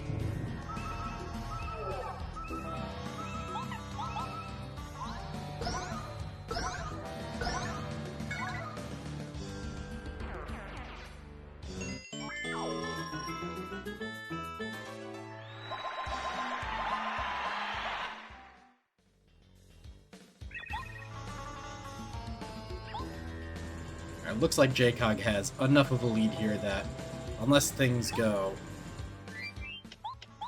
pretty sideways for her, she's gonna take this home.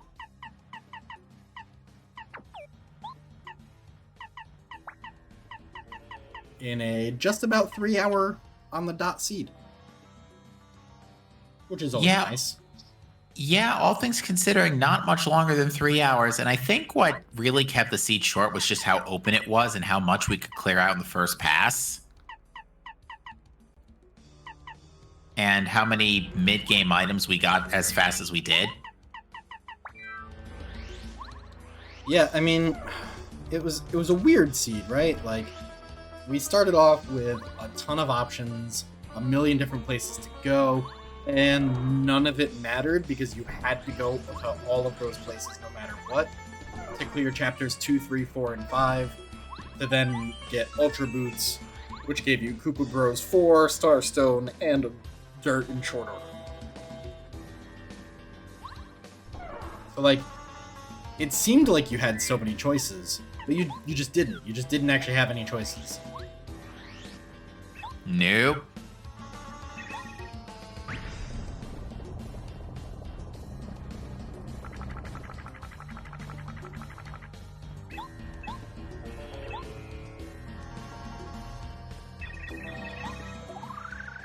I mean, it came spooky close to coming down to knowing how to do Cooper puzzle skip. Start.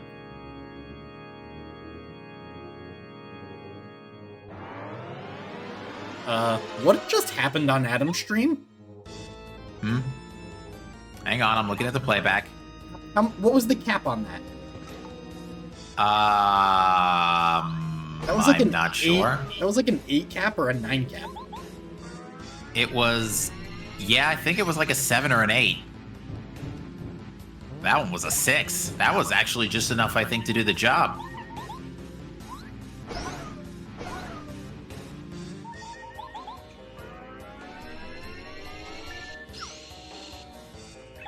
That's I think some it was RNG. a 10 cap.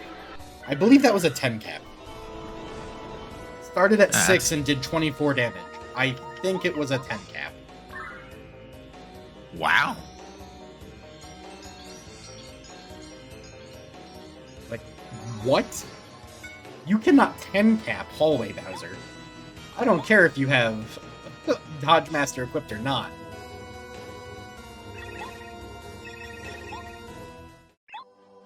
Rigby, did you teach Adam to do 10 caps on Hallway Bowser?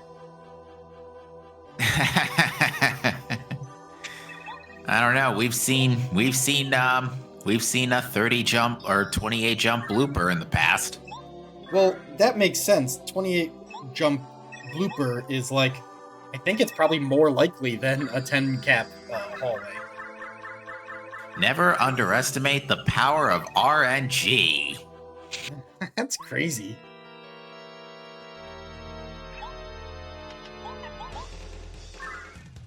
Very cool that 2 of our racers are in the final Bowser fight at the same time.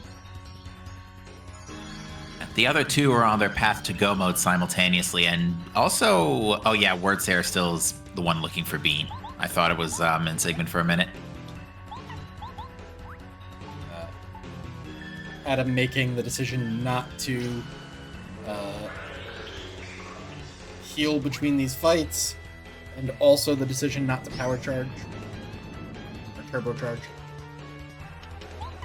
Interesting yeah, exactly. call. Rigby is exactly correct. Sometimes 3 cap on Bowser feels like a victory for yourself. Yeah, see? Look, there you go. That was a Dodge Master 3 cap, as opposed to a 10 cap on Hallway. That's awesome. I am so happy we saw a 10 cap on Hallway. Alright, so JCog is going to out of sight here. And then kill. Yeah, I think so. Yep, should be a 302. She has just enough FP to pull off that last bounce. Oh no, yeah, she's not going to do 28 with 1 bounce. What am I saying? I thought Bowser's HP was a lot lower than that. And shield. Yep, that's about right.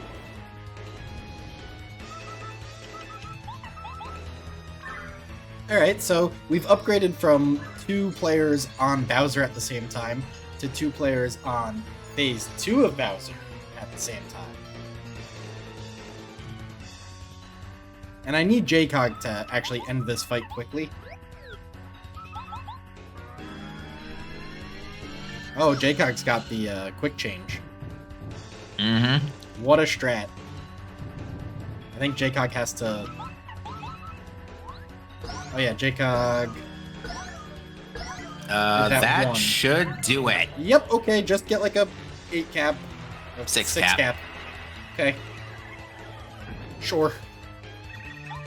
We're just capping like crazy today. I think that 6 cap was actually required, question mark?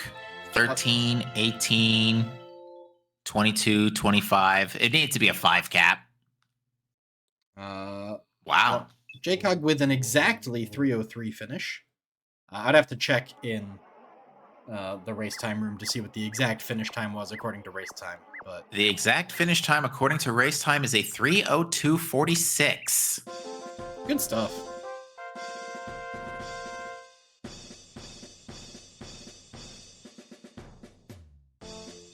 All right, Adam is also exactly where he wants to be in power. And that's a dead Bowser. Funny kill!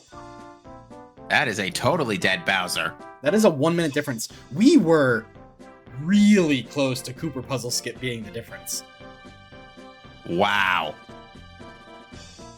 And with that, Adam finishes this race. That is exactly 1 minute difference. Yeah, Adam finishes with a 3:03:47, 61 seconds. Man, that... Imagine a world where Cooper Puzzle Skip decided that race. Oh my. Yeah.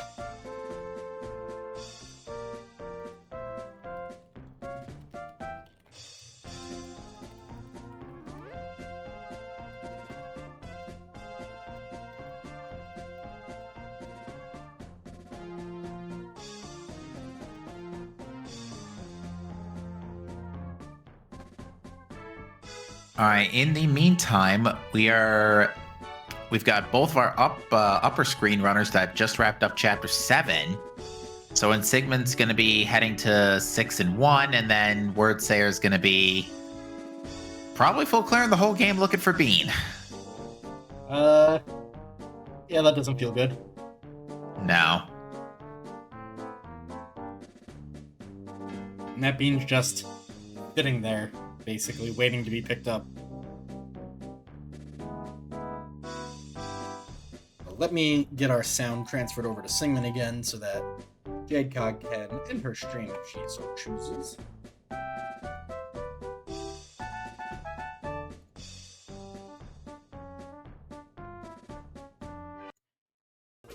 Alright, we are back to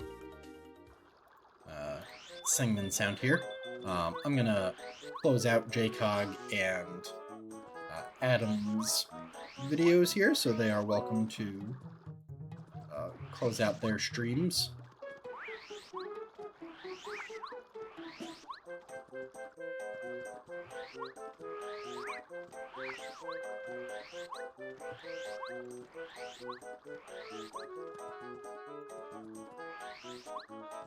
Man, what a close finish we had there. That's great. I love when the finishes are super close.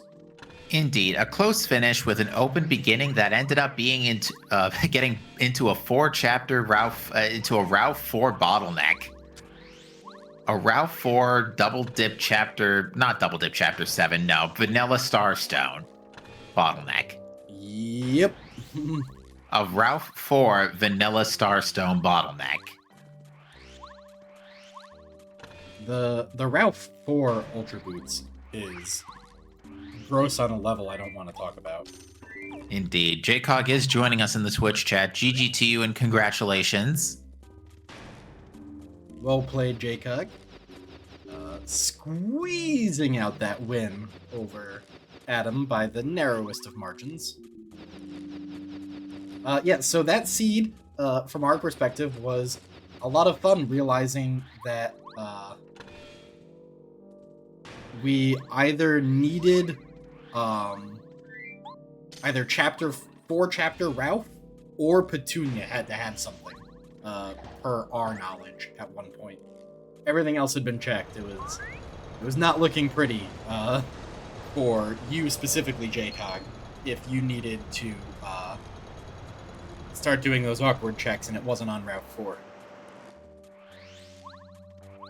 Because everyone else did a bunch of those longer checks already, you just hadn't done any of them. Last Stand was on Lantern Ghost, by the way. That's why everyone else has it and you don't. Not that it seemed to make a difference, as you were able to pretty much wipe through most bosses with no difficulty whatsoever. Yeah, actually, your final Bowser was really good. Yeah, you were doing just about as much damage as everyone else. Your final Bowser was really good, but Adam did make up 1.5 minutes in Chapter 8. Because Adam was 2.5 minutes behind going into Chapter 8 and ended up only a minute behind, so... Actually, let me update your titles here with your finish times. Move things out of the way so I can do that. When multi-bouncing the cannons is faster.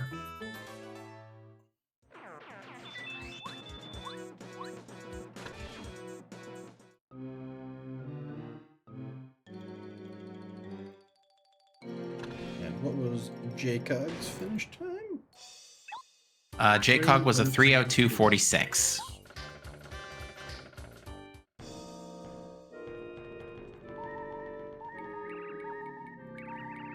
Yeah, that is an incredible finish. So, Sart, it would not be possible to get Salami Tsunami's video because we require very specific setups for the restreaming. Because if you don't have the very specific setup, it is a nightmare to try to squeeze you in. And they have to give us permission to do that, which they did not. Yeah, like Ari just said. So I do appreciate the desire to get the other runner on the screen, but unfortunately, not currently an option. But if they are nearly done as well, that's very cool. Salami is like a fairly new person to the race scene, I believe. So them fighting with these folks for a pretty competitive time is nice to see.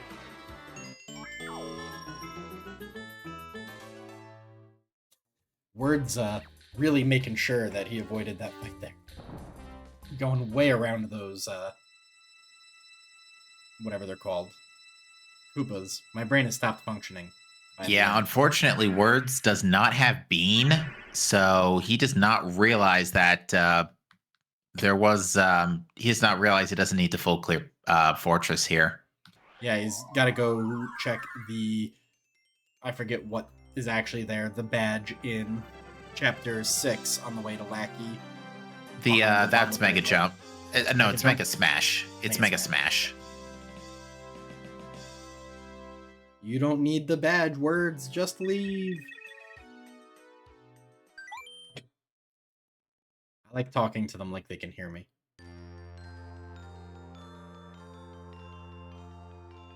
It was funny that in Chapter 7, both JCog and Adam started to go through the checks, and then both left for Chapter 1, and whoops, had to come back.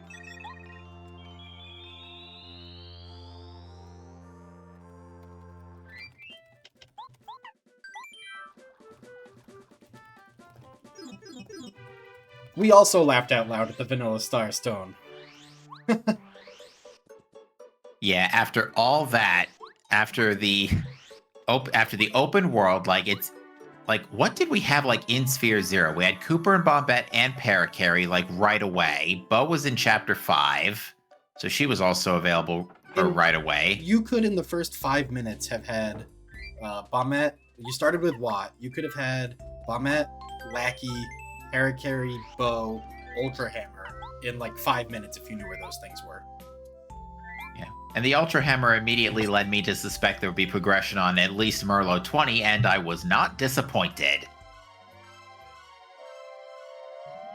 The French Vanilla Pyramid Stone, also an interesting moment in the seed, where we had to enter the ruins without all of the stones in order to finish it. Yeah, that was worth a giggle for sure.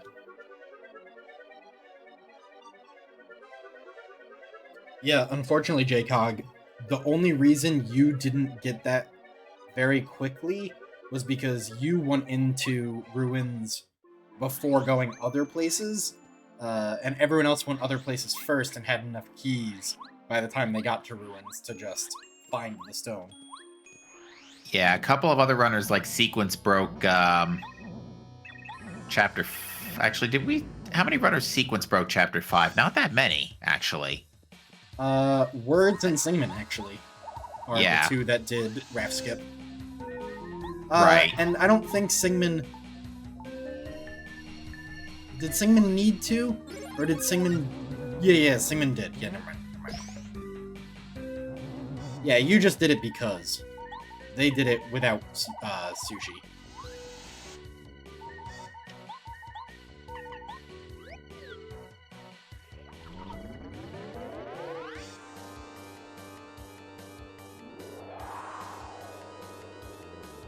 It was tragic watching JCog's tough fight when realizing that PFD down killed you. And capped. Nice 4 cap. At least it's enough to Spiny Surge here and then kill. Yeah, but unfortunately that's going to cause a life shroom. It is. It's like, dread it, run from it, the cloud gets you all the same. That block is wild. Can you reliably just hit that block while also mashing? I don't think so.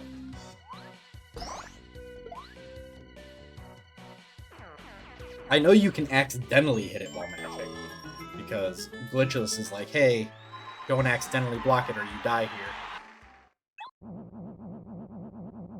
Interesting.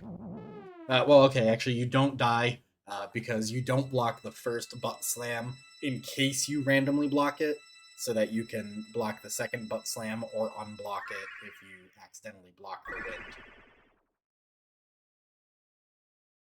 wind. I would trust JCog to know how to block weird attacks, because if I recall correctly, JCog went ahead and figured out how a good cue to block Monstar attack.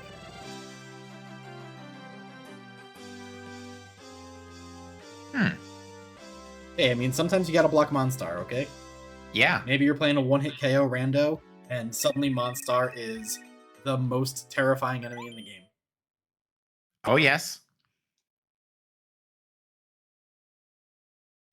Last thing you need is your peril to suddenly drop to Monstar. Well, on one-hit KO... one-hit KO doesn't even matter. Yeah. Monstar is a nightmare on one-hit KO. By far the most dangerous thing on one-hit KO. I guess there's also Buzzar. If you accidentally fight Buzzar, you just die.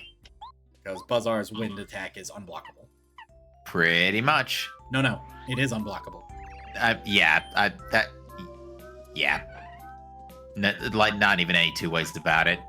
Yep, just death. But on the plus side, Yeah. Singman is heading into Chapter 8 now. We'll get to see him booty blast a few bosses in a row. Do a little jump in front of that door to assert dominance. Yeah, don't mind me. My brain is, like, literally just fried right now. I feel you. It is fun to commentate, but doing it for a few hours gets to you. Yes, It's I not believe that wind attack from Buzzar is unblockable in every version of the game. It's not even that. It's just that I've been commentating races literally all day. Yeah, it doesn't help. No one checked PAL. I mean, fair enough, I guess. Not a lot of people playing PAL Paper Mario. Let me guess. Large number of glitches patched out? Yeah, basically that. PAL version is just wild in every way. Oh my. Well, unfortunately, Wordsayer is going to be checking literally everything else before Chapter 6.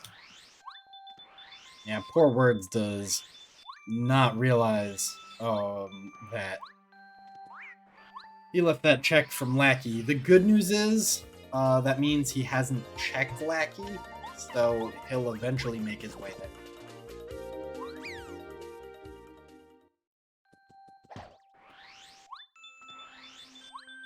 And Singman is going to encounter all 3 bubbles? Ah, I got past the 3rd one. Oh, yikes.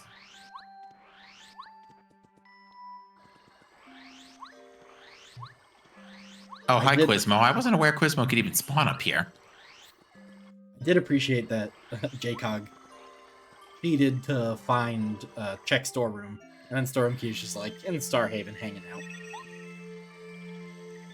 Yeah, it's like, yeah, you got this cool skip. Too bad the key to it is actually past anything useful.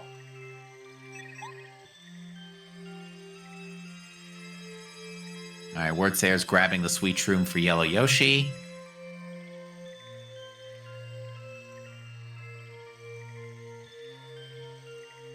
You did do early train quickly. You skipped that storeroom key very smoothly. And according to Stariari, Quizmo may be in my closet, so I should check.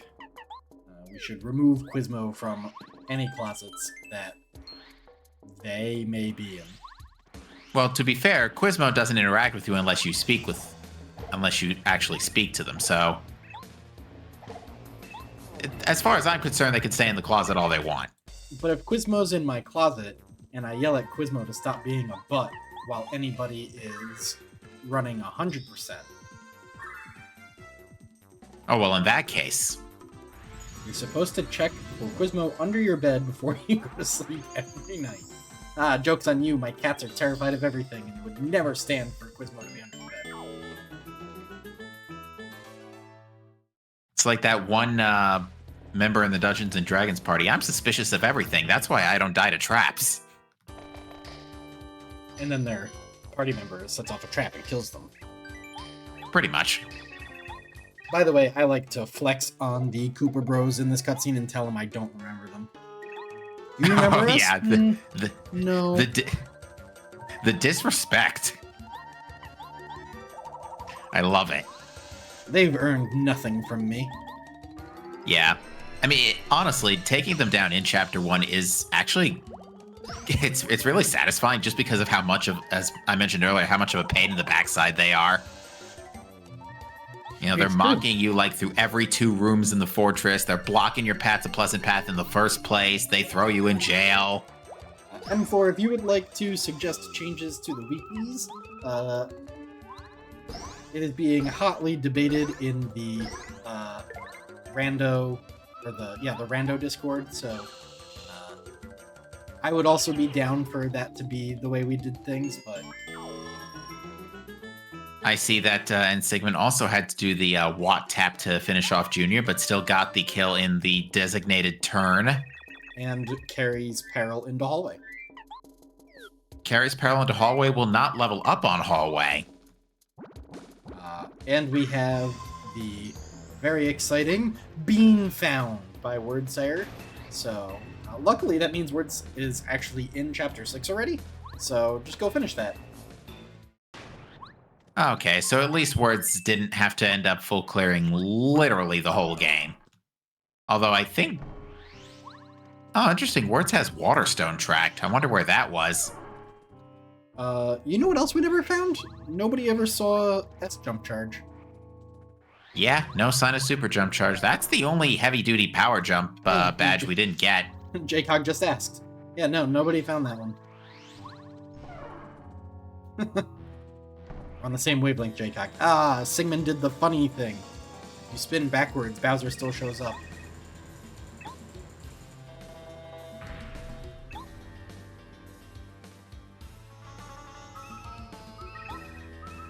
As the person whose computer gets sacrificed to the weeklies, I would also be fine with limit chapter logic being enabled, but as someone that doesn't play in them, What was that, Cap? Oh, by the way, Jaycog, Adam got a 10 cap on Hallway. That's a thing that Adam did. Oh, wow. So, yeah, and Sigmund's going to wipe out Hallway before shielding. Okay, sure. Yep, and Sigmund also destroyed Hallway. Yeah, a 10 cap is absurd. Even with Dodge Master, like, the odds on a 10 cap have to be tiny. I think Sigmund just got like an 8 or a 9 cap, too. It was definite. Well, and Sigmund's base power was already pretty high. It started at 9. Started at 9? Alright, so... Did Wardsayer just get 2 luckies in a row?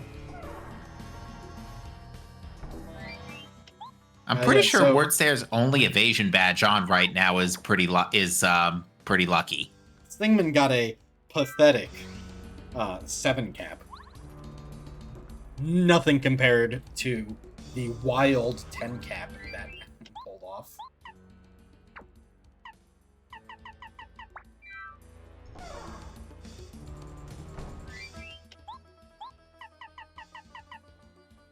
So from what we are being told in chat, our off-stream runner is actually pretty much synced up with Wordsayer right now. Oh, that's cool.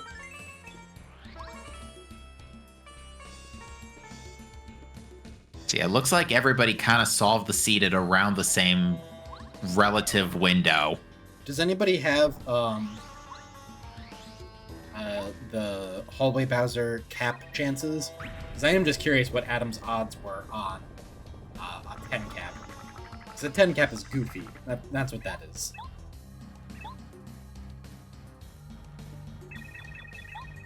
Oh yeah, everybody picked up Goombario. It's less than 0.5% chance. Oh my goodness. Reasonable. I mean, it's slightly more than 0.4 chance higher than 0. So if it's not 0, it can happen. Yeah, it's 1 in every 250-ish seeds for you there. That sounds about right. Like, how many are played a day between everybody? Like 7 or 8, depending on how many rando runners there are. And I know a lot of folks that do play rando. Not a lot of folks, but I know some folks that play a seed or 2 daily. So we don't even know the exact chance because the spreadsheet just rounds to 0. Oh dear. That's fantastic. All right, well, that Sigmund is in a great position here to for final. Is going to start the fight on 47 HP. Yeah, 53 damage with a bow start is wild. Oh man, Sigmund almost hammered Bowser there. That would have been not good.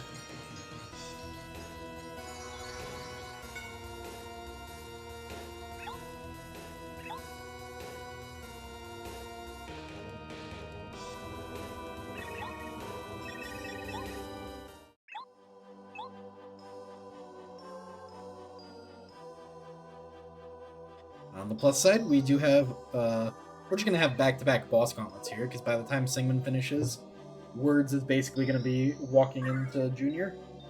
Going to get a whole bunch of boss fights all in a row. The mayor handing everyone Goombario was fantastic. Big fan. The mayor check being Goombario is maybe the best one, because it's one of very few checks where you can watch the check walk over to you for a while and still be forced to take it. Yeah, you just have to watch Goombario coming at you. Dread it, run from it. Dread him, run from him, hide from him. Goombario comes at you all the same. I don't know why, but I just love that saying. It is amusing. Oh man, Sigmund even getting fire from Bowser. All right, time to no. You don't have to do anything. Just obliterate him. I guess you could get turn 3 shield troll. That's possible. Yeah, throwing on a turbocharge for good measure. That should start base power at like what? 10? Yeah. Yep. Just gonna do unholy amounts of damage here. Okay, 9. And 9 with Bowser's defense makes it an 11 base. Yeah, and jump times 2 next turn will finish it. Oh yeah, yeah, by a wide margin. See ya. All right, we're gonna get the GG from Thingman coming in at a 3:27:12 according to racetime.gg. Update his time on the stream.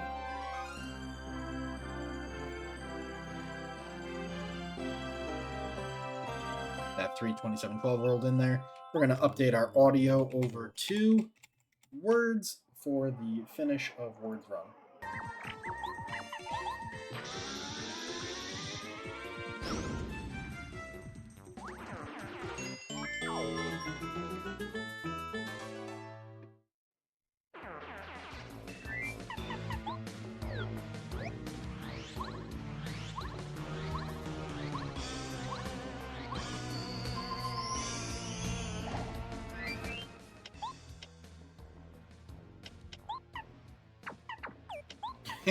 GG on that too, Sart. Good job. Proud of you on finishing your dinner. All right, well, on that note, I am unfortunately, actually, I do have to get some stuff done early tomorrow, and I'm also practically about to crash and burn here, so I am going to, unfortunately, have to dip out, but Ari is going to come in here and help close us out here for this last bit of this run. So, folks, have a great rest of your weekend, and I'll see you next time. GG's, everybody.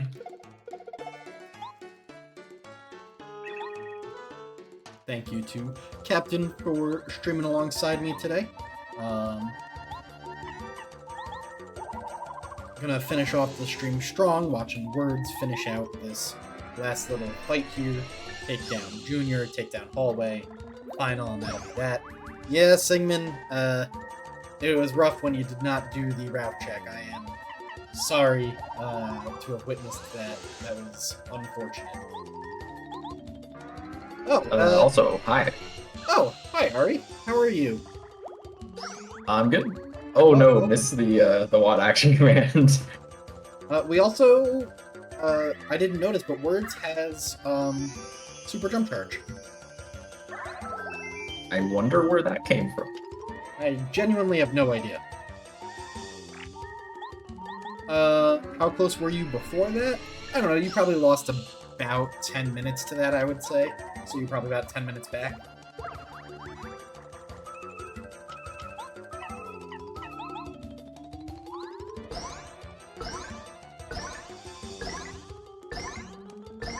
Words going for it a little early on Junior, almost getting the kill. What is going on with Power Bounce today? Does everyone have Dodge Master on or something?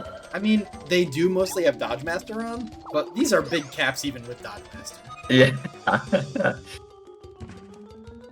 Yeah, Thingman, it was a weird seed, because you were all forced to do Chapter 2, 3, 4, 5, and it was basically just speed that people went through those chapters basically made the difference. Once you all made it through those 4 chapters, it was fairly straightforward for the end, with everything just being in Chapter 7.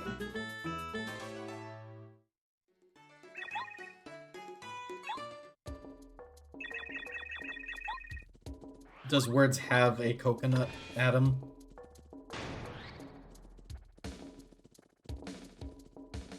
Oh, we need to teach that boy how to run right. Opportunities to kill with coconut should never be missed. Never, ever, ever be missed. Your best kills are exclusively Exacxies with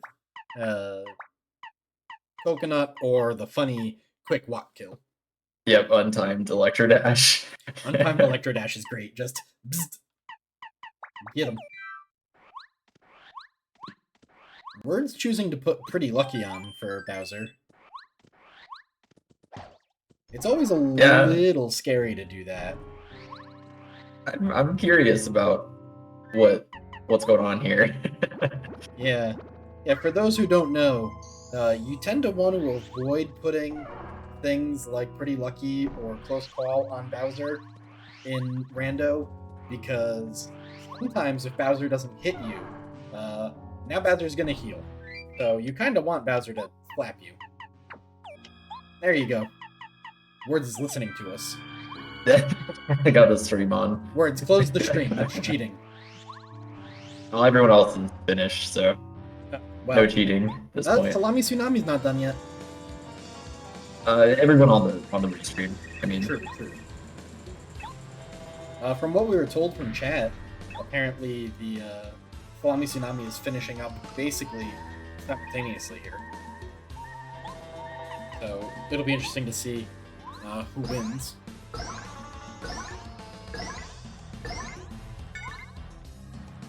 A mere 6 cap on Bowser. the lowly 6 cap. Yeah, that's pathetic with how we're doing here. Oh, apparently kept Pretty Lucky on. Or has Close Call on as well, I guess? I think I saw Close Call. Ah, that'll do it. Nice. Big damage. Words taking the lead because Bowser's shielding on Salami Tsunami. I'm Feels bad, surprised to not see an FP upgrade there. Yeah, I don't really think the BP upgrade gets you anything at this point, right? Did I see 10 FP correctly? Was it only 10? I thought I saw only 10. Wait, how did we get... Oh, okay. It must have already been unequipped. I'm No. struggling to follow He just along. unequipped close call when he paused. Okay, got you. And that was a All really plus at long pause to 7. do nothing. Yeah. I think we equipped pretty lucky.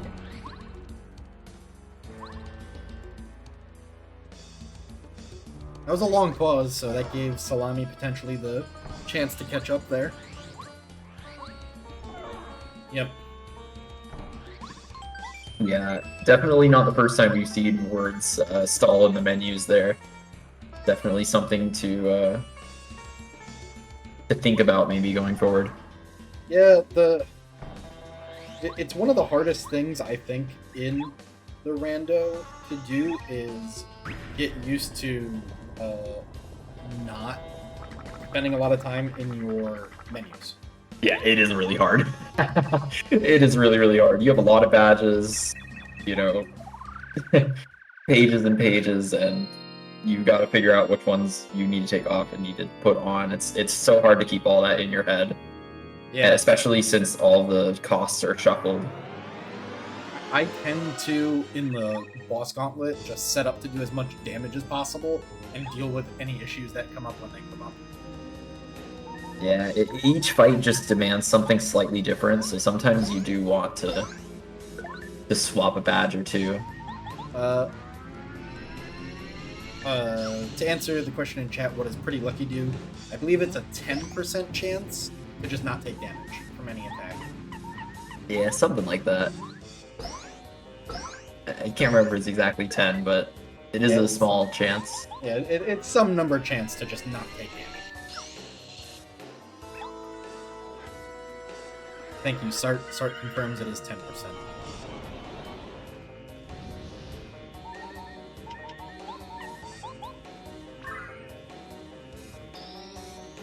Okay, pretty good phase 1. Got some good damage in.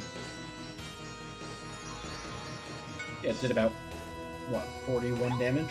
Pretty good. Yep. Usually I want to get at least 40 damage in if I can. That's usually my goal. But in Rando, it's just so weird with last stand strategies. Like, you just do so much damage, it just doesn't... Like, it's whatever. Just power bounce him to death. Occasionally D-down jump, I guess. Pretty much just power bounce to victory.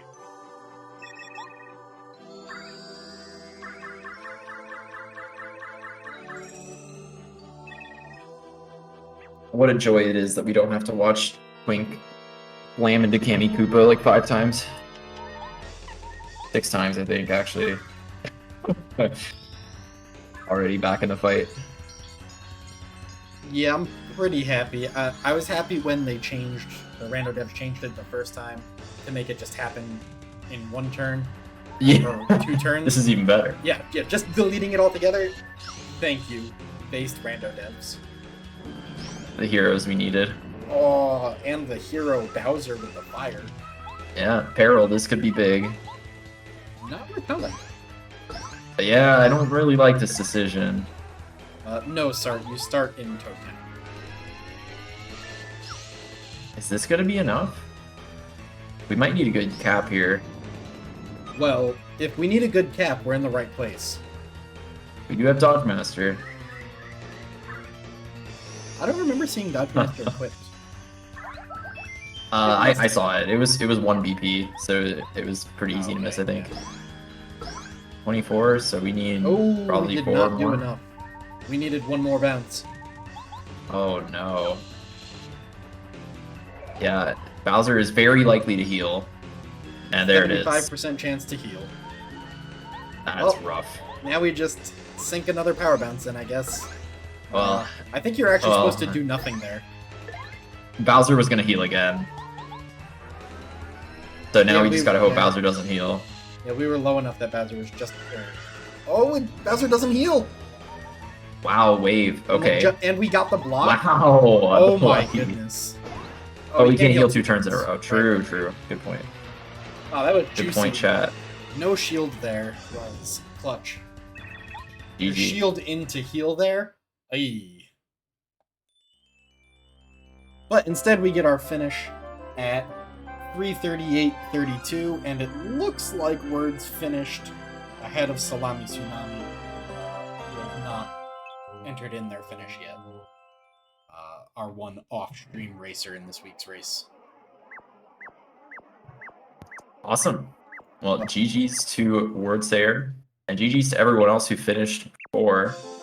I do have some quick announcements before we go ahead and raid someone. We finally have dates for our summer event. So on Saturday, July 22nd, there's going to be an all bosses race. On the 23rd, that Sunday, there's going to be a what we're calling a chaos race. It's going to be something special. You definitely will not want to miss that. The next week, Saturday, July 29th, we're going to be having a glitchless race, and on the 30th, Sunday, we're going to be doing an any % no ace LTA. We have 16 players divided into 4 teams of 4, and each person on each team is going to represent their team in one of these events. It's going to be a blast. You really don't want to miss it. All that information is going to be put in the Discord right after this, so do go check it out for more info. But yeah, we hope to see you guys there. Thanks for watching and supporting Pape Races. Yeah, thanks everybody. It was a good time hanging out today. We're going to go ahead and send our raid over to the SPM community channel, where they are doing an interesting run. They're doing a shared stats any % with 6 or more people. So that sounds like it's going to be spicy. I hope we all can enjoy that, whatever the heck is going to happen over there. Thanks again, everyone. Thanks everybody for stopping by. We'll see you very shortly for some fun and Pape races. Pape races in the chat. Yeah, there we go. Good night, everybody. Good night.